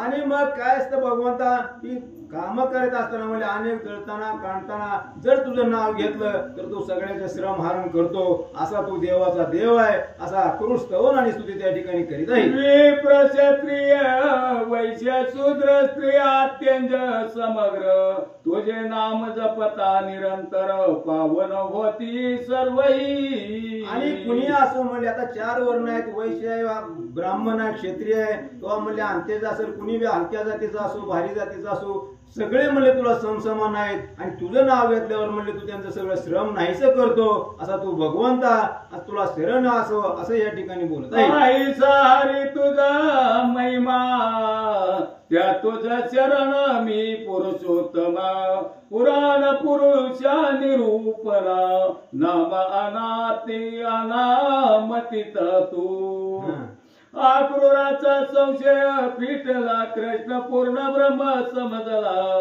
माया पडळ ते वेळा विरोनी गेले समस्त. आणि अक्रूराच्या मनामध्ये जी काय भीती होती, जी काय त्याला मायाचं पडळ होतं, ती भगवंतानं त्याचं निरसन केलं. ज्यावेळेस पाण्यामध्ये बुडी घेतली त्यावेळेस सगळं ब्रह्मांड त्याला दाखवलं, 10 अवताराचं सगळं आपलं चरित्र त्याला दाखवलं. त्यावेळेस त्या अक्रूराची सगळी भ्रांती नाहीशी झाली आणि खरा तू भगवंत सगळ्या आणि जगाचा नियंता आहे म्हणून स्तवन आणि स्तुती केली.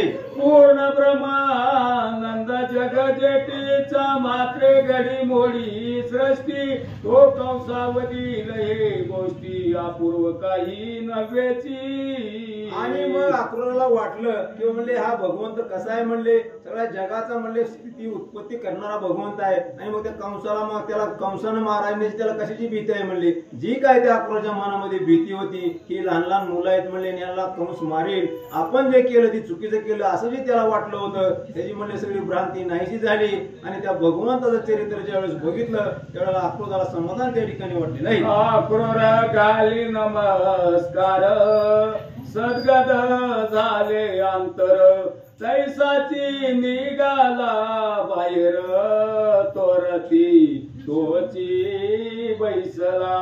आणि मग म्हणले ज्यावेळेस त्या अक्रूराची म्हणले सगळी भ्रांती नाहीशी झाली, पाण्यात बुडी मारली होती, अक्रूर वर आला आणि आंघोळ केली आणि पुन्हा रथामध्ये जाऊन बसला असं या ठिकाणी सांगत आहे. प्रत्यक्षेच आणि रमेश गवगवीत दिसती अवतार पुरुष भक्त लागी लीला विलास धावावयास अवतरले.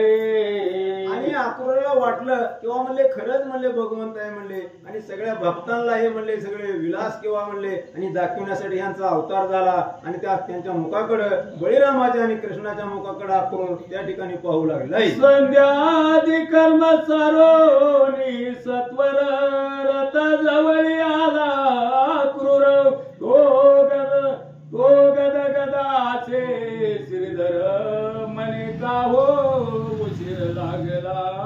त्यावेळेस अक्रूराने त्या पाण्यामधून वर आला, स्नान संध्याची काय पूजा उरकिली आणि त्या रथाकडे आला. त्यावेळेस कृष्ण भगवंताला हसू आलं आणि म्हणले त्या अक्रूराला विचारलं का हो, म्हणले बराच वेळ आंघोळ करीत म्हणले नदीमध्ये बसला होता, तिथं काय तुम्ही बघितलं असं कृष्ण भगवंत त्या ठिकाणी विचारत. काय अपूर्व ते केले जळी ते सांगावे आम्हा जवळी आईशे बोलता वनमाळी अक्रूर झाला सद्गदित. आणि कृष्णाने विचारलं किंवा म्हणले का म्हणले आंघोळीला गेला म्हणले बराच उशीर तुम्हाला लागला, त्या ठिकाणी म्हणले तुम्ही काय नवल बघितलं असं म्हणल्यानंतर अक्रूर म्हणले सद्गदित झाला आणि कृष्ण भगवंताच्या मुखाकडे बघून त्यांची स्तवन आणि स्तुती करू लागले. धावनी धरिले श्रीकृष्ण चरण आसुवे चालिले हरी पद पूर्ण कृष्णालिंगीला उचलवन निज करे नयन पोशिले. आणि मग म्हणले त्याने काय केलं तर भगवंताच्या पायावर म्हणले आपल्या म्हणले डोळ्यातनं अश्रू गाळले आणि त्यांच्या पायावर अभिषेक केला. लगेच म्हणले कृष्णानं म्हणले त्यांना वरच्यावर उचललं आणि कृष्णानं म्हणले त्यांची भक्ती बघितली, कृष्णानं त्या ठिकाणी कृपादृष्टी केली. अक्रूर म्हणे पुराण पुरुषा सच्चिदानंदा हरी सर्वेशा तुझा महिमा वेद शेषा नवर्णव्याची कदाही. आणि अक्रूरानं भगवंताची स्तवन स्तुती करायला सुरुवात केली आणि सांगितलं भगवंता हा 1000 मुखाचा शेष सुद्धा म्हणजे तुमचं वर्णन करू शकणार नाही, एवढं तुमचं चरित्र आगाध आहे असं अक्रूर त्या ठिकाणी बोलत आहे. तो निरत निघाला वेगेसी सत्वर आले मथुरा प्रदेशी उपवनी राहिले ते दिवसी नंद गवळिया समवेत. आणि मग यमुना नदी ओलांडली, ह्या बाजूला गोकुळ राहिलं होतं. गोकुळातून निघाल्यावर म्हणले यमुनेच्या पुढे आले, तिथं आंघोळ अक्रूरानं केली आणि तिथनं म्हणले रथात कृष्ण भगवंत आणि बळीराम बसविले. अक्रूरानं रथ हाकला आणि त्यांच्याबरोबर जे काय गवळी होते ते मथुरेच्या म्हणले शिवाच्या हात आले आणि एक म्हणले माळावर म्हणजे पटांगण बघून त्यांच्या जवळच्या प्रदेशामध्ये त्यांनी त्या रात्री वस्ती केली. अक्रूर मध्ये यादवेंद्र रावया चाल माझिया मंदिरा मी दासानुदास तुझा करा मज उद्धारी श्रीरंगा. आणि ज्यावेळेस म्हणले कृष्ण भगवंताने त्या शिवाच्या आत गेल्यानंतर तिथं वस्ती केली त्यावेळेस आक्रोशानं विनवणी केली. भगवंता म्हणले इतर राहण्यापेक्षा म्हणले तुम्ही आमच्या घरी चला आणि त्या मथुरेमध्ये माझ्या तुम्ही घरला चला असं आक्रोश विनवणी करीत आहे. म्यानंत जन्मी तप केले ते एकदाची फळाची आले जन्माचे सार्थक झाले परब्रह्म सावळे पाहिले म्या. आणि आक्रोश पुन्हा पुन्हा स्तवन स्तुती करू लागला. आपला म्हणले आपलं पूर्व पुण्य फळाला आलं म्हणले.